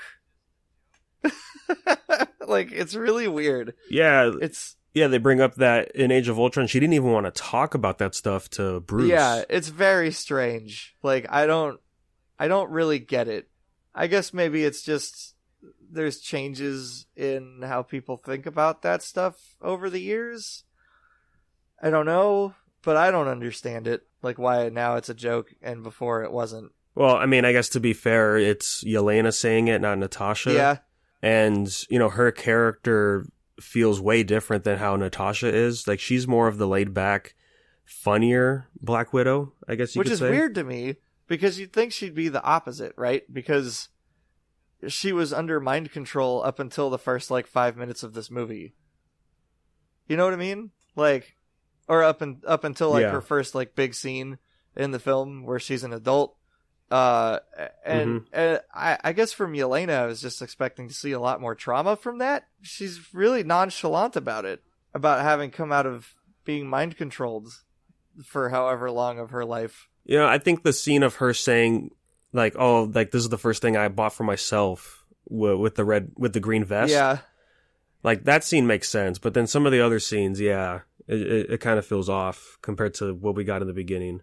It's a little weird. She becomes a lot more nonchalant about it, and then she starts caring more about the family dynamic of all four of them. And maybe she's nonchalant about it because she managed to go from the mind control being right back into the comfortable situation of being with her family. Maybe that's what it is? I guess so, right? Because they do establish that in the opening scene, because she is the younger daughter, and they never told her that all of this was fake. Yeah. Right, and she was just so happy those 3 years in Ohio, and that was the last time all four of them were together, right? So maybe by going on this trip, that's bringing those memories back. Yeah, that could be what it is. Yeah, I don't know. It's a very interesting way to write the characters. I guess I guess it's hard to pinpoint what could be better about it, because it's a little bit. It's just a different way to tell the story in the way that we're coming into it, because we're coming into Black Widow's life so late. That too. This is pretty far down the path for Black Widow, so we're kind of just getting the taste of the end of it. What would have been great is if this movie had been 3 movies, and the first movie was all about getting the dad out of jail, and then the second movie was all about finding out what happened to the mom. And the third movie is confronting the big bad, if we could have gotten a trilogy of Black Widow movies that took course over the space of a couple years in the Marvel universe, I think this would have probably worked a lot better. Because then you would have had a lot more space to actually explore all that stuff with everybody, like Yelena having trauma from being awakened from the mind control and stuff. Heck, this might have even been a better Disney Plus show. Yes, which is just what I was going to say. Classic Marvel Talk stuff. When I joined in, that was one thing I always said was characters like Black Widow and Hawkeye, I think, are better suited for a limited series that's 4 or 6 episodes. And that's what I was thinking watching this movie. I was like, yeah, if we had more time, I think this would have played out better. Yeah. Because it's a 2-hour movie with a little bit of time after. But yeah, if you just double that length, we really could have done a lot more stuff. Yeah. I think that would have been really good. What they try to do is okay, let's get a spy action film mixed with this wholesome family field trip and mix the two together. Yeah, if they just had more time, they could have probably make that fit better. This would have been better if it was just full spy or just full, let's slow down and just have a family trip. Trying to reunite the family together or something. Yeah, that would have been cool. If they had been able to do something like that, that would have been way more interesting, I think. But instead, we gotta have big goofy superhero moments, though. Yeah, you gotta get the formula kicking in. Red Letter Media brought it up, where there's Black Widow doesn't really get hurt in this movie. Oh my gosh, when she falls off of a 4 or 5-story building. She smacks into 4 different things, and then she lands on her feet, and she kind of limps a little bit, and that's it. It's just meanwhile the other girl fell that exact amount and snapped her leg in half. What? Yeah, that's the one thing that sucked about this movie was how strong Natasha is. I guess over the top, I should say. Yeah. I was expecting more grounded fighting going on. More hand-to-hand stuff. But we get that. We get them in the air fighting, them jumping off of the debris. How is there more realistic combat in Winter Soldier about two guys who have super soldier abilities than in this movie where it's just normal people. That's weird. Yeah, and in Falcon and Winter Soldier, there's some fight scenes where Sam uses the jetpack with the wings, and it still feels grounded. Yeah. It doesn't really feel super over the top, but you could still feel the intensity in those fight scenes. And here, it's just like, oh, this is just a superhero action scene, but wait, but they don't have powers, right? How is this really working? Like, that was the weird part, too. But it's weird, right? Because this movie has, like, a back and forth with that, because they have, like, scenes where Black Widow's just falling out of, like, the giant space city and like falling, like hitting this, that, and the other thing, or she's like falling off that super tall building near the beginning. But then they have other scenes where all the other widows are like beating her up, and she looks like she's actively hurt, like injured. So it's weird. Like they can't decide if she's invincible or not. Yeah, like she's getting her ass beat by all of these widows who should be on the same level, if not just slightly lower than her. And she kind of just walks out of that okay. Yeah, like she's able to just get back up and run away from it. And I'm like, I'm all for people avoiding pain because of adrenaline or whatever. Or because they're like super spies and this and that. Like they can tune the pain out. But like, I don't know, man. They were beating the crap out of her. Like she should have had some broken bones. She's still a normal lady. I guess not normal. She's a little bit stronger than your average woman. Yeah, but she doesn't have any extra abilities. Yeah, she didn't take super soldier serum. I would just say they have to make her that strong because it's a Marvel superhero movie. Yep. And pretty much all the latest films have been these big, intense fight scenes, right, with our above average heroes. Yeah. And I mean, you know, Black Widow's been through stuff that's just as goofy as this stuff. Like she flew around on like an alien flight car thing in the first Avengers yes. and survived that no problem. So I'm like, you know what? Whatever. But it's weird though. That feels more believable than her falling off the building, hitting all the AC units and stuff. With no parachute. How did she land with no parachute? Yeah, wait, how did she fall again? Oh no, she was holding on to Yelena, wasn't she? For a minute. But then she jumped off. She jumps off because Taskmaster's coming together. Wait, how did she get back down? I think she's on a piece of debris that hits the ground or something. Right. I don't really remember. I don't know. That whole final bit is just pretty rocky in terms of how it's handled. I do like that the bad guy just gets killed because I didn't need him to stick around. He was too scummy. Yeah, I was very glad that he didn't stay. And honestly, I thought I really liked him. I gotta say right now, I really liked him. I liked him a lot. I don't mind that you don't see a lot of him because this movie does push the idea that it's trying to just be a James Bond movie, which is something I picked up on pretty hardcore from it. Is that it's like, oh no, this is where the bad guy's gonna be like a Bond villain, and that's exactly how he felt to me. So I really dug it in that sense. Like he just came off as a very good Bond villain, where he has like the crazy diabolical world-ending device, and he captures the main secret agent hero character, and then tells the whole plan to them. And I'm like, that's good. I like it. I don't mind that happening. Yeah, I think he just felt too cliche for me for the movie, just the way he was talking and stuff. Yeah, I don't know. It's like, I don't know, some of those moments just felt a little weird when he was like in the spotlight for the scene. Yeah, I would agree. But I like I said, I still think he's a really fun villain. I think the thing that would have made him work better is if we could have gotten a flashback scene to Natasha training. You know what I mean? Like if we had gotten any kind of flashbacks to the training segments, do some digital de-aging, de-age Scarlett Johansson. I dug the main villain guy. I just wish we had a few more moments of Natasha having to deal with him, I guess, like in the past. Like see a couple more actual interactions instead of just being told about it. The scene felt weird, but I thought it was good was when she was being punched by him and just like the things that she was saying to him. Oh yeah, like that whole bit about him being Harvey Weinstein and stuff. That was pretty good. saying like he's weak and old, and you know he has to hide behind these girls. Like, all or whatever. you do is hide behind a bunch of women. What do you think? You're supposed to be so cool and strong, but you're not. Yeah, I dug all that stuff. I actually really liked when this movie felt like it was going to end without a giant explosion fest, and it was mostly just going to be ending with words. But you know, it's a Marvel movie. We can't. But it's a movie in the theaters, Marvel movie. Yeah. I do wonder if there was a version of this script at one point that didn't have as big of a giant explosion fest at the end. I'm curious about that. I wonder. Maybe early draft stuff, but yeah, who knows? Maybe like, the idea of how it would end. Yeah. I will say too, the whole pheromone thing, that kind of surprised me, I guess.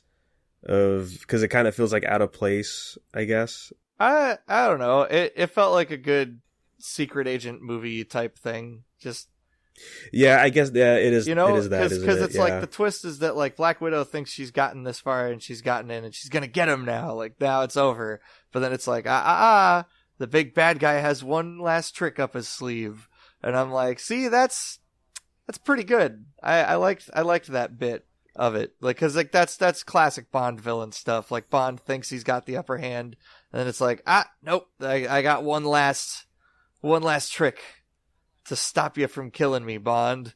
It's me or the woman or whatever. It's me or the girl, and the girl's actually on my side or something. I will say this though, I thought that Natasha was acting the whole time, like she was only pretending she couldn't punch That's what I was kind of hoping was going to happen. That because of her involvement with S.H.I.E.L.D. and stuff, that all of that programming would have been taken out of her brain by this point. You know what I mean? Well, no, I thought because eventually we get the scene of her talking to the mom, and the mom saying and explaining that stuff. Like I thought, like, so they would have just, maybe she had an antidote or something laying around or something to counteract the pheromone things, and like she's just gonna plain act until she's like, I was just waiting for you to give your bad guy spiel so that way I know how to track the other widows. Yeah, but instead she just headbutts she just the counter breaks her nose. Yeah, which I'm like, I guess that works. I guess so. I don't. You can still kind of smell things when your nose is broken, but all right, sure. Well, that's the thing, right? Like the way the mom explained it sounded like, oh no, like it's something actually in your brain. Like you're gonna have to find a way to figure that out. But she just breaks her nose and it's like, I can't smell you. And it's like, well, but it's sure. Okay, I guess. Yeah, it's whatever. It's movie logic. We have a movie to finish here, Danny. We don't got time for that. Nobody's got time for that. We gotta keep moving. I definitely think it would have been more impressive if it had just been her playing along, because that would have played into the whole thing that Black Widow does every time to get information out of people, right? Yes, exactly. Like how she gets info out of Loki, how she gets info out of Tony. Every single time, there's a specific way they do it, and like there's a pattern to how she does that stuff. And I guess that's one of my things with this movie is that the spies don't really feel like spies. They feel like assassins, but they don't feel like spies. I think it's because they don't really go full spy for this film either. There's not a lot of subterfuge going on. It's mostly just action set piece. Talk a little bit in another location, then another action set piece. So I guess you could say this movie's closer to like a Jason Bourne movie than like a James Bond movie. Yeah, see, again, like if this was a show, first half you do all the family stuff, and then you get some action scenes in there too, here and there. And then in the second half, you go full spy with it. Now, like, let's get the whole family working as a team to stop this threat and save the widows. I'd also like if any of the widows got any type of personality. I don't know, like any of the other widows, like right before they die, they just have a little bit of personality show through, and then they're dead. And I get it. You know, they can't really show a whole lot because they're under the mind control. So they can't show as much stuff, but it'd be nice to have it happen anyway. I don't know. Guess I'm kind of split on that stuff. It's just a lot of stuff to pack into a 2-hour film. It's like we've said like earlier. This as a TV show would have been great compared to having WandaVision as a show or Falcon and the Winter Soldier as a show. I'm like, either of those could have easily been movies. Whereas I feel like this would have been great the opposite way. Like, do an entire series about Black Widow. That would have been really fun. Yeah, but at the same time, I get it. People have been wanting a movie for a really long time. So, yeah, you have to throw in a Black Widow movie. Hey, I will say, though, we figured out what happened in Budapest with her and Clint, but they did it in a very subtle way, and I thought it was great. I actually really dig... I dig that Hawkeye's hands aren't clean of the situation. Like, I like that he's a big part of what happened in terms of getting that girl killed and stuff. They're like, yeah, S.H.I.E.L.D. did shady stuff. Like, I like the implication of that S.H.I.E.L.D.'s not all sunshine and rainbows. Did they know that the daughter would still be in the building? Because I don't know, because the way I took it was, like, it was all in Natasha's call. Yeah. And they didn't really know, like, if children were going to be in the building, I guess, is what I took from it. Because that was the big thing hanging on her at that moment, where I was like, I mean, I could finally get rid of this guy, but that means killing a child. Am I really going to be okay with that just to break free from this true. and to save the other widows? But yeah, it looks like it's implied that they fought for a bit, right? As we saw the holes in the walls in the safe house. So that I was like, oh, that's a cool implication. Like, oh yeah, so they fought for a bit. Like that would have been cool to see. But I bet you they fought after he found out about the girl being in there. Oh, okay. Yeah, that could be something. Maybe we'll see that pop up in the Hawkeye show. Yeah, right. I mean, as Clint is taking on this young woman as an apprentice, I guess. And maybe she's showing signs that Natasha did when she was a widow during those early days, and he could try to steer her off that path or something. Yeah, that could work. That would be pretty cool. I wouldn't mind seeing that. The only other real thing I want to bring up is that I'm very bummed that we'll never see Red Guardian fight Captain America. Not the Captain America I want him to fight, anyway. We might see him fight a Captain America. Like, what is there for Sam to connect to in that fight? Nothing. He's not a super soldier or anything, yeah. Well, if he fought Bucky, I think that'd be something, because he's the Winter Soldier. You could have a whole thing where he's got like a whole complex about the Winter Soldier. Well, imagine this, right? Because in the prison, he's boasting about his tales of fighting Captain America in the 80s. Yeah. And then it's obviously pointed out, like, Captain America was still frozen in ice.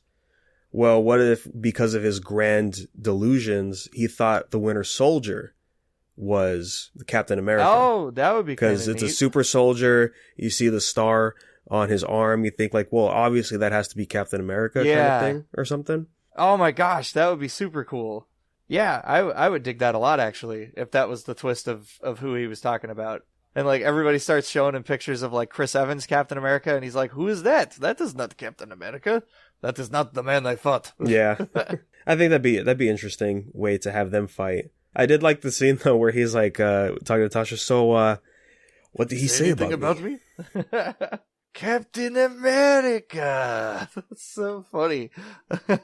He brought such a life to this movie, I gotta say. Like, he was just a joy to have on screen with the other characters. Yeah, David Harbour's great, man. Just give me a movie about Red Guardian, and I'll be happy with that. That'd be cool. I'd be all into that. I think it's a little dark for kids, especially with, like, the pig scene and the one joke that goes on too long. Yeah, it doesn't feel as kid-friendly as the other movies do. My whole thing has been, like, one of my biggest things is I want movies to be more challenging for kids. And I guess that this movie does that in a way that's not, like, bloody. Which is another thing that I think is weird, is that this movie's not bloody, which is very odd. The one girl gets stabbed, and then the knife gets dragged across her tongue, and no blood. It's not like we saw blood on Wolverine's claws ever until Logan. Yeah, but we've seen blood in other Marvel movies. We see blood when Captain America gets shot in Winter Soldier. True. Like, he's got bloody spots all over him. He throws a dude through an airplane propeller in the first movie. Like, that dude evaporates. There's been blood in these movies. And Black Widow gets bloody in Infinity War and Endgame. Like, you know, like there's moments of bloodiness Yeah, it's always weird when they make those choices, man. I don't get where that comes from, especially when in the same movie as the pig almost dying, being suffocated. I don't know. There's some weird parts to it. I still think overall it's a fun movie. I don't know, but don't take your little kids to see it. This isn't the Black Widow movie for little kids. If you want to see Black Widow for little kids, watch the Avengers cartoons. Watch those. Yeah, or just, watch the other MCU movies with her in it. Yeah, that too. Would you recommend it, Danny? Would you tell people to go watch this? I think there is some fun to be had. I don't think I would rewatch this movie in full. I would go back and watch the family scenes again, though. Like you said, like a mid-tier Marvel film. That's kind of where I place it. Like this is around the same level as like Thor 2. Like it's around that level of Marvel movie. Not absolutely horrible. There's definitely holes you can poke in it and stuff, but it's still like overall it's an entertaining movie, and I like that it stands on its own as a Marvel movie by itself. Like it doesn't need to depend on other Marvel movies to make it good. And the last thing we have for the day is the finale for Loki, episode 6. I'm still pretty torn on this. Let me just say, about halfway into the episode, that's when it clicked that like, oh, we're getting a season 2. I got kind of spoiled on that when you posted it in the chat. Oh, was just right. Like, yeah, I'd come to the chat and I was like, haven't watched it yet. Dang. Okay, but still cool. Still a good. I appreciate He Who Remains much more watching it a second time. I really do. I think he's honestly really scary. I dig him a lot as a character. I think he's pretty terrifying. Yeah, I wasn't really feeling him with those kind of characters that are in a high ranking position like that. Mm-hmm. Them being super laid back, I just was never a fan of. I sort of get that, but this one in particular to me, like watching it a second time through, I've got a different appreciation for this character because of the way he describes how long he's been around and that he's like the first one. He's sort of got the aloofness of Rick from Rick and Morty, which makes sense for a character like this. Like, and it's sort of similar to how Doctor Who is treated a lot, where he's kind of very aloof about time travel and stuff. Okay. And I'm like, I think in that regard, knowing how old and ancient this particular version of the character is supposed to be, I dig it a lot. Yeah, I mean, I will say there's a few scenes where I was like, oh, that's pretty good. Like when he goes to his desk, grabs the paper, and shows Loki, like, I know everything that's going to happen up to a certain point. Like, I knew everything that's going to happen in this room. Yes. And that explains why he could do that weird teleportation thing before they attack him. Which I would buy more if he didn't touch the tempad, but he touches the tempad and like does movements on it and stuff, and I'm like, did you program it in? Or do you just know just how to teleport really easily with it? Yeah. Like that. Some of the details of that were a little weird. Yeah, him saying that he's tired of being there for who knows how long. Yeah, I liked that though. I like the way that he teases about how evil other versions of him are going to be, because you already see how weird and messed up this guy is. It's just like, all right, well, how horrible are the next ones going to be of him? That's a pretty good way to make it spooky. That's nice. I like that. Yeah, I could see this being the way to get the feels in the water for this actor to play the character. Yes. I think my biggest fear would be to lose this version of him so quickly, because I do like this version, and there's an element of him that I wish we could see like more of him in the past. Like I wish that his whole explanation wasn't just little cardboard cutouts on a desk. It was like we got to see full on flashbacks of stuff. Would have been cool. Like see him interacting with other versions of himself. So that, because I'm like, I really dig this character, and I like how kind of subtly intimidating he is just because of how much he does know and stuff. He's very anime villain in that way, but now he's gone. Well, for now. Yeah, I think this version of him's gone. I don't think we're gonna get a version of him like this in the future. Yeah, well, especially for season 2 with the tease. Which is a bummer because I watching it a second time through, I really started to appreciate his character more. Just because, like, now I was in his shoes where I knew what was gonna happen, like, the whole time, and I was like, oh yeah, no, it all makes sense the way he's got this all set up and everything. I like the idea, like, going even as far as saying that he set up Loki getting the Tesseract in Endgame, like, going all the way back to that. Like, I kind of dig that that's sort of what he was wanting, because he was just looking for people to take on the mantle, which is why I think I like his character a lot more, is that he was very honest about that. He's just like, no, I'm done, and I need somebody else to do it, and you guys are the ones to do it. There's, in very Wizard of Oz fashion, I think, in that sense. That explains why all the TVA employees are variants, though, right, as well? Yes. Because he was a little surprised that there was 2 Lokis at the end, rather than just Tom Hiddleston himself. Yeah. Yep. Yeah, I think it was something that he was like not planning for, but it ended up just working out that way. And he's like, well, yeah, he's like, oh, because he got excited. He's like, oh, this is perfect. This is more than what I wanted. Well, and see, I think the implication I take from that too is that maybe this has played out a few times before, but there's only been one Loki. So he had to set it up in a way where he would get 2 to try and have it, like, continue, right? Because he's like, well, anytime I do 1, they always try to backstab me. But if I have 2 Lokis, maybe they'll work together because they're both Loki. Like, I think you could almost pull that out of it. I love the scene where they do the slow push-in on him and he realizes that they've crossed over, like, where he could see, like, into the future. The point past of what he can see? Yeah, like when he like, it stops and then they push in on him with the camera and he's like, we have crossed a threshold.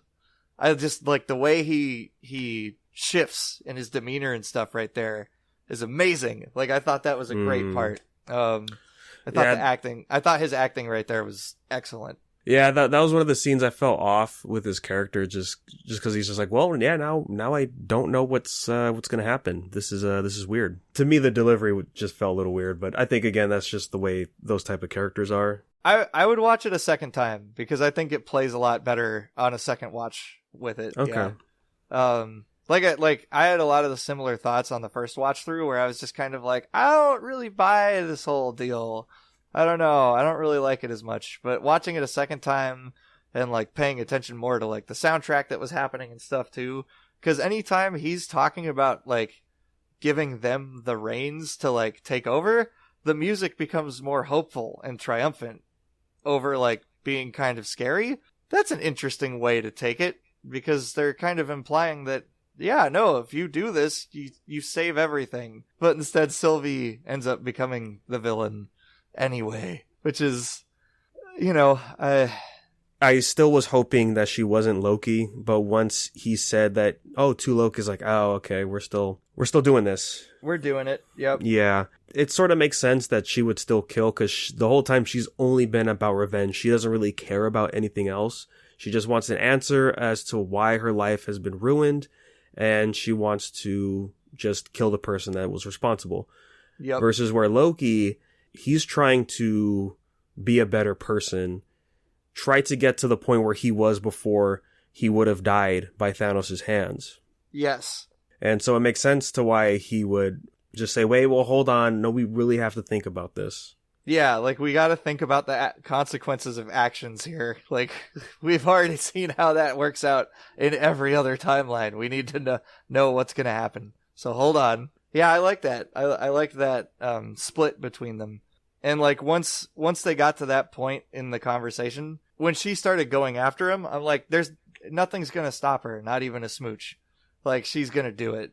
Like, one way or another, she was going to kill Kang in this episode. I also thought there was something kind of interesting about episode 5, because I rewatched that one too with my roommate yesterday. Fun theory time. Loki's recording tape ends with him dying at the hands of Thanos, but I don't think that's actually where it ends. Classic Loki was able to survive, right, long enough to be old, just by staying undercover, like hiding. and he didn't cause a Nexus event until he tried to go back. So I think what that implies is that Loki in the main timeline is still around. Like, he actually did that plan. Like, he actually did it. So I think that's how they could bring Loki back in the main universe later, if they really wanted to. Because now that the TVA's disbanded, it doesn't matter. Like, he could come back and not be pruned. Like, from whatever weird solitary planet he's stuck on. Oh, classic Loki, you mean? Yeah, classic Loki. Yeah. Who I think is implied to just be regular Loki. Okay.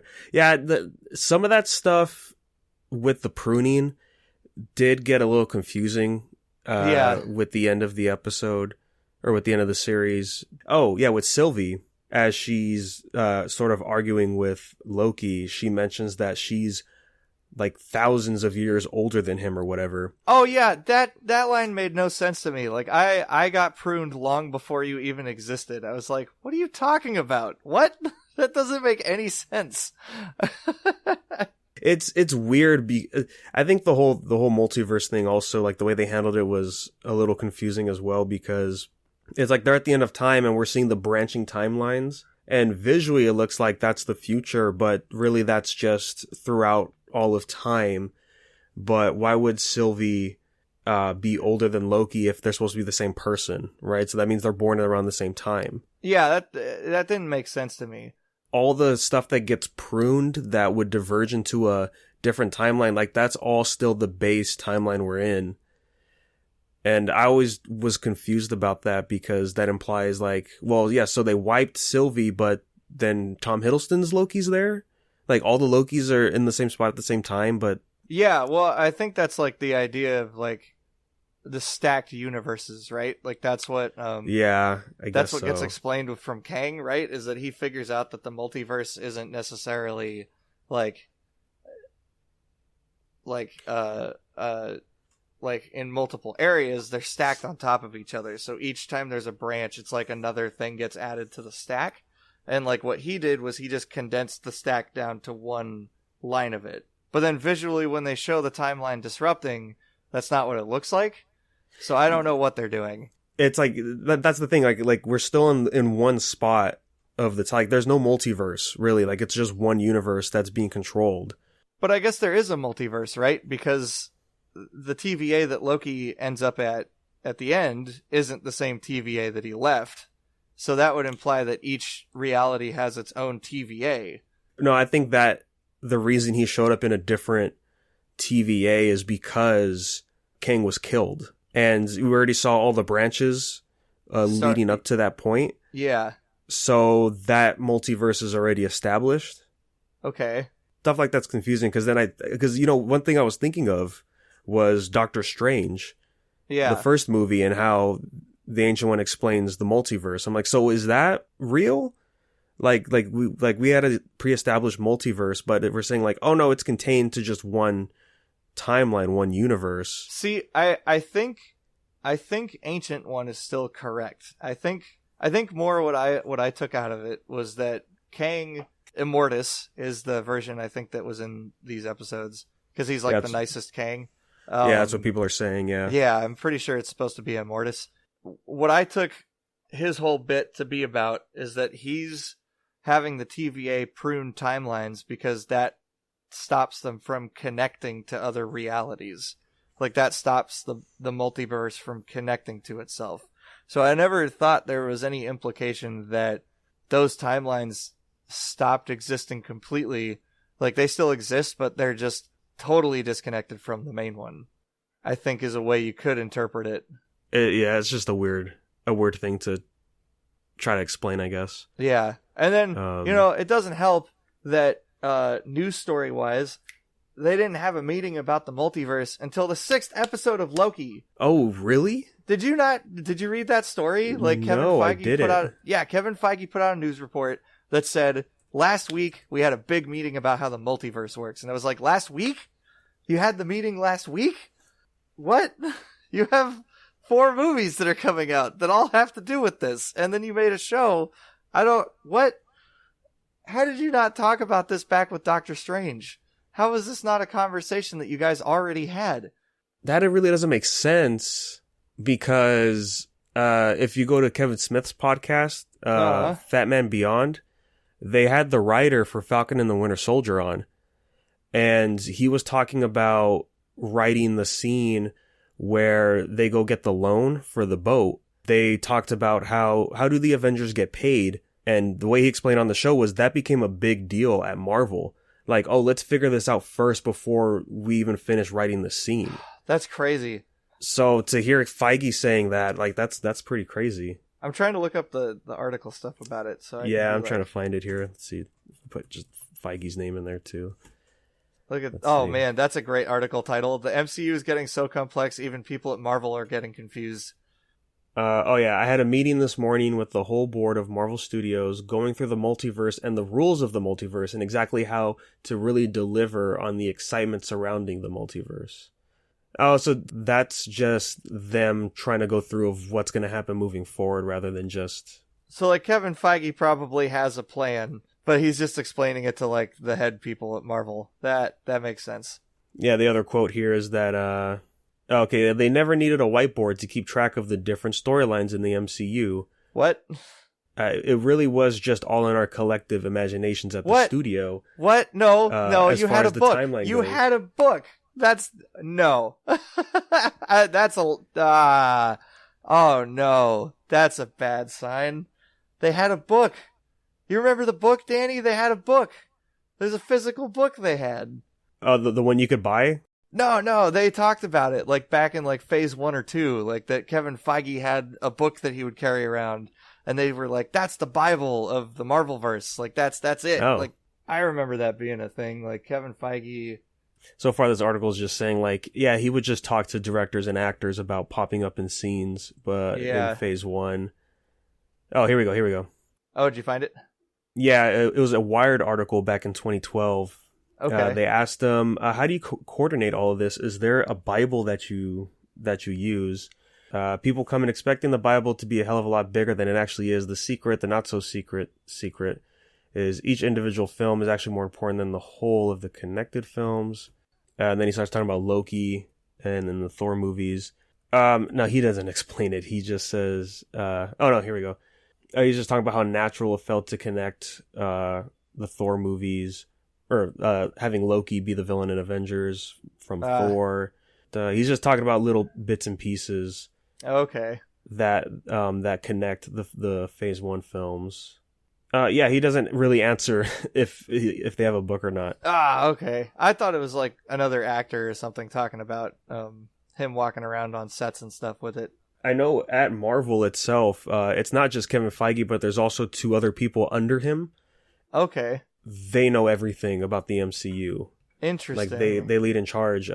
Again, back to that Fat Man Beyond episode with the writer from Falcon Winter Soldier. They brought up their names and he worked with them mostly with the connection stuff. I think the director as well for WandaVision, they had him on and they talked about those people as well. Oh, okay. How do we get to this? Multiverse stuff. Yeah. That's how I feel about this episode of Loki. How did we get to this? Yeah. Well, if we're still going to talk multiverse, it is a smart play from Marvel and Disney to have What If be the next Marvel thing to come out. Yes. Yeah, because I think that'll super tie into this whole deal. Which makes me think if What If is going to play a bigger role than just some one-shot episodes. Yeah, I'm wondering. I'm very curious. I also had a thought earlier today. Where do you think all the people who got snapped went? Do you think they went to the Void Planet? Do you think that might have been a thing? I feel like it probably wasn't because they don't remember anything about being. Well, because they come immediately back. Yeah, they just wake up like nothing changed. That'd be interesting though, right? If they were gone for 5 years, like Thanos actually just sent them to a different plane of existence or something. Yeah, that could be kind of neat. But yeah, to get back on the season 2 announcement, I was actually bummed out when I realized like, oh, we are getting a season 2. It kind of sucks because the moment where I realized was the judge. Oh, when she leaves? Yeah. When she leaves, and I was like, well, hold on, this is the last episode. There's only so much time left. Her arc's not gonna, she's not gonna be there in the final scenes. So it's like, oh, so this is set up for her at the end. That's kind of a bummer. Just like Black Widow. Yeah, I thought that was a big bummer because I just feel like I don't feel like you ever really get what her motivation is throughout the entire season. Like, I feel like every episode her motivation changes. Well, it started off of just her doing her job, and then she gets the reveal that the timekeepers are fake, and now her life has she needs to find the meaning. Like, there has to be the reasoning of her doing this for so long. Eons, as she says to Owen Wilson. I didn't really buy that I guess my thing is I never really bought that she didn't know.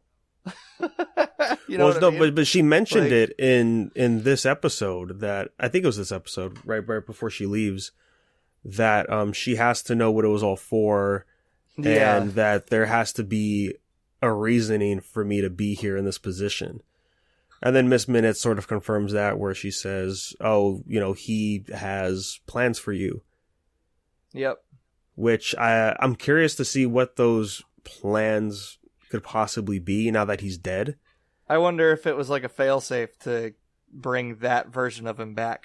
I would like to think that too, but I don't know, him being so laid back about whether or not he dies, because, the last line he says, he's like, well, I'll see you soon. Yep. Right? Like, he's not too worried about himself being around. I took that line to be a lot scarier because it's like, I'll see you soon.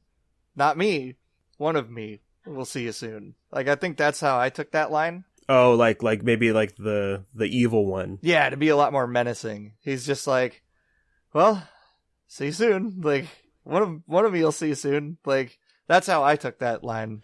I just took it like a similar version of him would come back, because the way he explained it is like, well, we're just going to go back to the multiversal war, and then one of the good ones on me will fix it, and then I'm back here. And then we'll do this whole thing over again.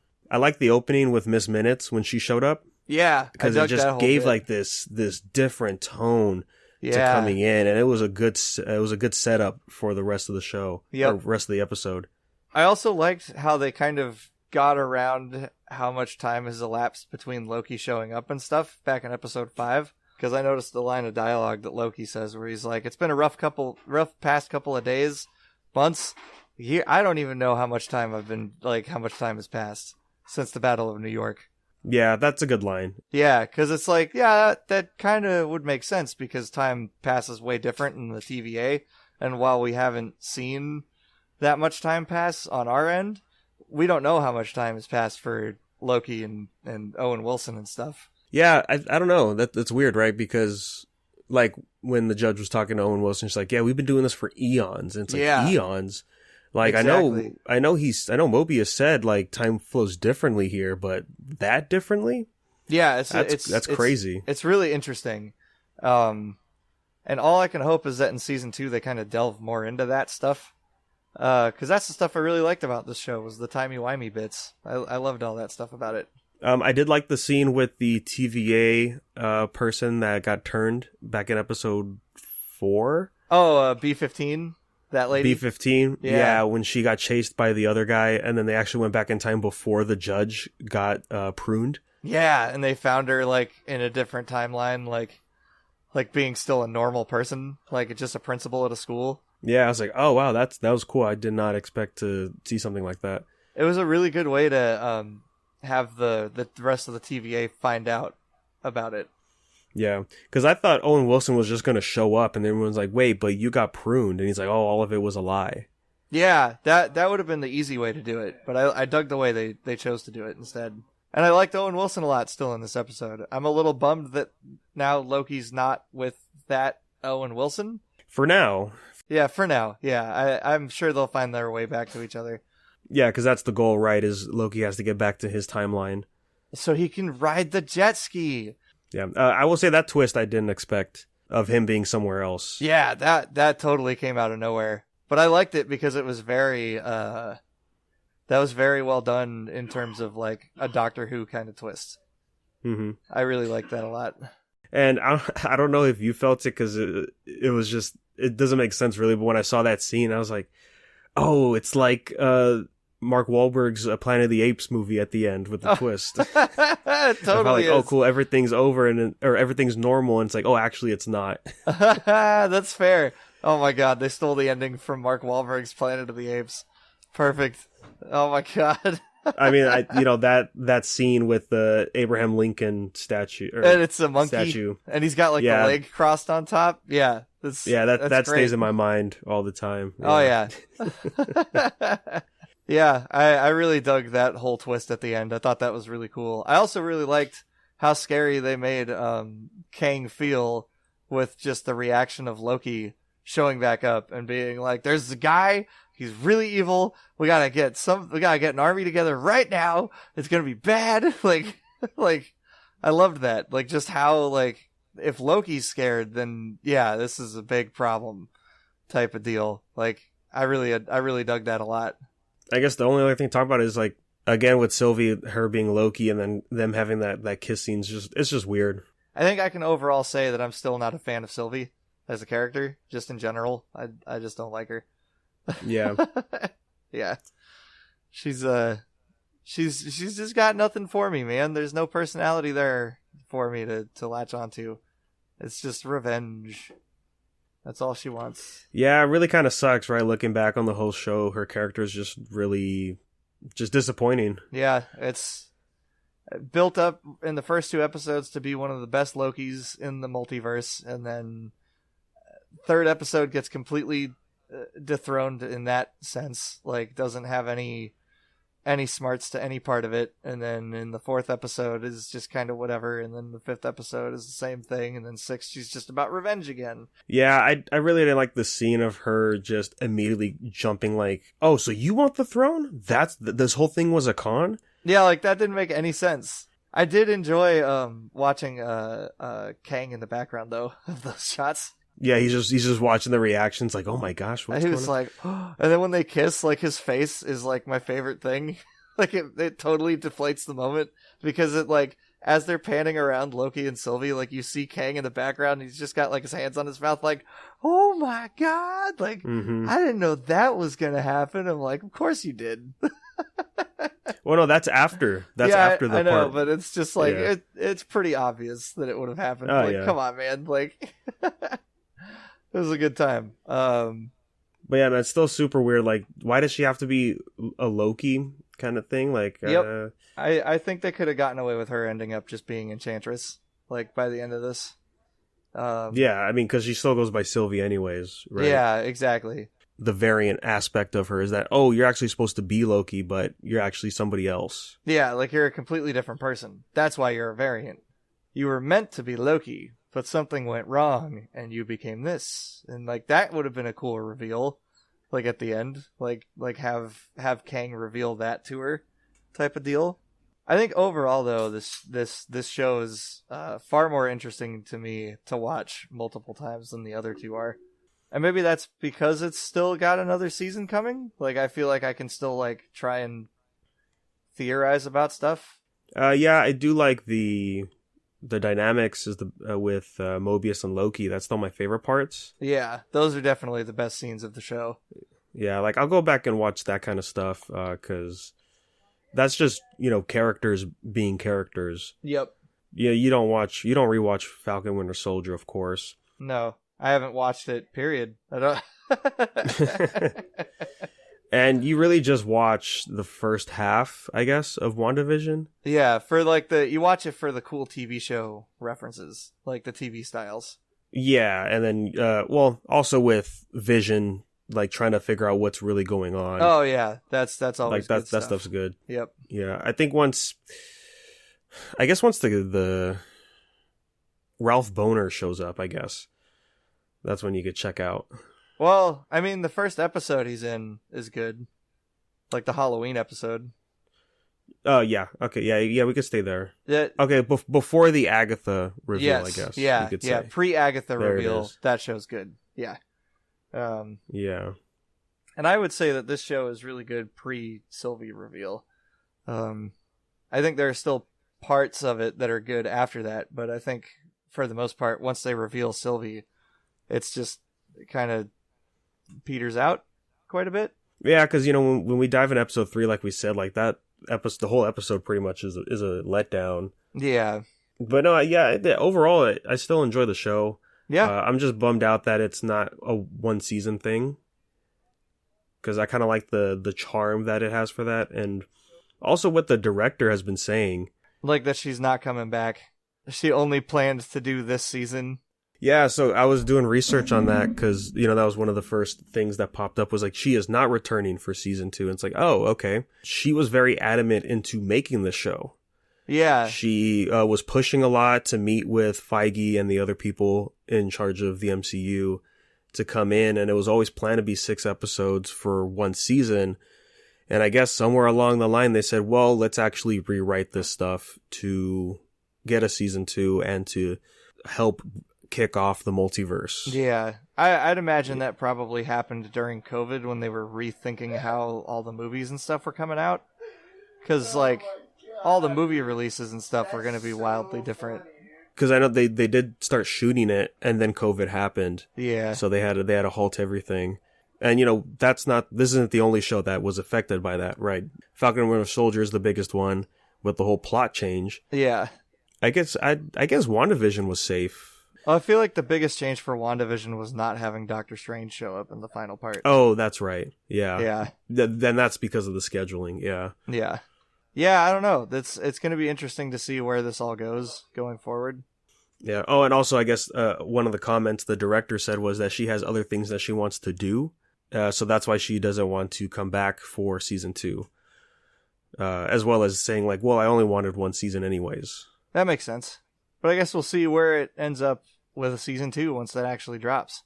See, and one thing for me of it being a season 2 is that, is the MCU really going to affect the season 2? Or are we still just going to be playing outside of it? Oh, yeah, I don't know. Like, maybe we'll be still stuck outside that realm of the MCU and still in the TVA zone, maybe? Yeah, I don't know, because I felt like this was, not timeline-wise, but release-wise, it made sense for this to be dealing with stuff outside of the MCU. Yep. But then now that we're going to be getting the Multiverse of Madness happening, what are we going to be seeing for season 2 of Loki? Yeah, I don't know. It's going to be interesting. And then with the confirmation of Loki showing up in Multiverse of Madness this week. Oh, did they confirm that this Yeah, week? I think it was officially confirmed that Loki's going to show up in Multiverse of Madness. Oh, yeah, right here. Yeah, expect it to show up. Well, you know what that would mean? Well, I would hate that to happen because that's just a lead off. But like, if he escapes whatever universe he's in Loki, and then that's how he winds up in Doctor Strange. Mm-hmm. But how would you set that up and then still have it try to connect to Loki as a season 2 for a show kind of thing? Yeah, unless Loki season 2 gets rushed out before Doctor Strange happens. But then that's also the thing too, where like the end piece of season 2 is Loki leaving for a movie. Yeah, we'll have to see what happens. Well, all I hope is now that it's multiverse for Loki, if we could see some other characters pop up. Yeah, that would be cool. I'm bummed that the Throg scene got completely cut. Did you read about that? That there was a whole bit? Yeah, so that's the last piece of news really for the MCU stuff is Throg was going to be a whole thing, and that was going to tie into those scenes we saw in the trailer of, I guess, a King Loki on Asgard. Yes. That we never got. Because he would have been King Loki, and he would have turned Chris Hemsworth into Frog Thor in that bit, which I think would have been really fun. That would have been a good time. It also means Chris Hemsworth would have been in the show for like a second. Yeah. I think that's a fun scene, but I think not for the show, I would say. Because I like the reveal of Throg just being there in the void. Just already trying to reach, already in a frog, trying to reach for Mjolnir. I think that's a cool way to throw him in there. That's true. It would have been cool as like a post-credit scene or something on one of the episodes. Just like tag it on at the end, just be like, this is how Throg happened. Unless when Loki escaped, that's what he did. Like he went straight to Asgard, turned Thor into Throg, and then the TVA showed up. I could see it being there. Like when he gets away in the second episode or whatever? No, in the first episode. Oh, in the first one. Yeah, that's right. Like that's right after Avengers, he teleports somewhere and then he goes to Asgard and does that. Oh yeah, like maybe or something. Like maybe the Tesseract actually worked. Yeah. Instead, like maybe that would have been the concept. Like the Infinity Stones do work in the TVA. but maybe they wanted to change. No.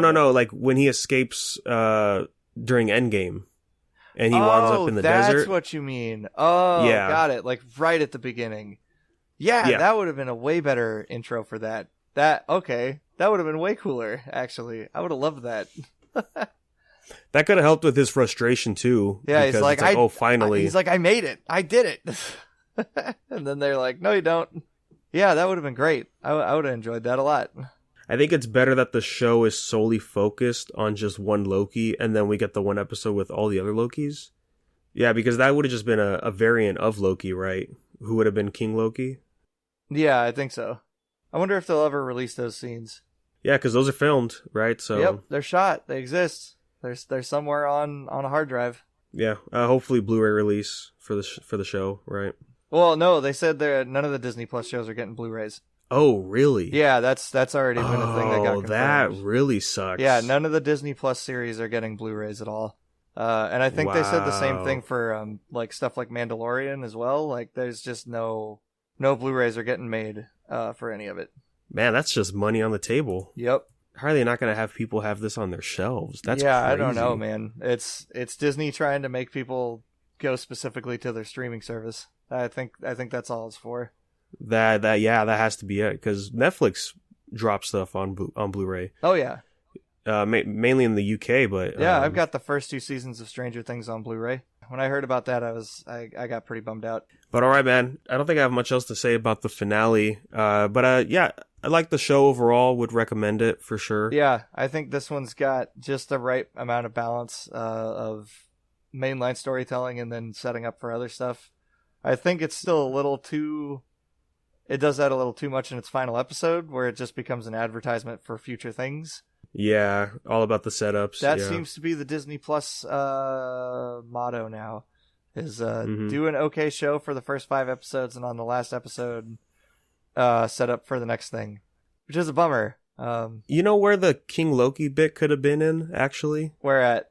If it wasn't going to be the opening, that could have replaced the DB Cooper thing. Oh, that would have been cool. Like, they could have had that whole bit happen in the DB Cooper scene.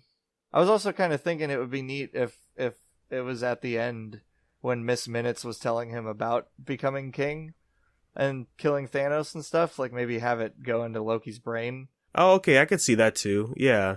Like, we see him in his imagination thinking about it. Because I was going to say, instead of Loki losing the bet and then being DB Cooper, he could have just played a prank on Thor, we would have seen.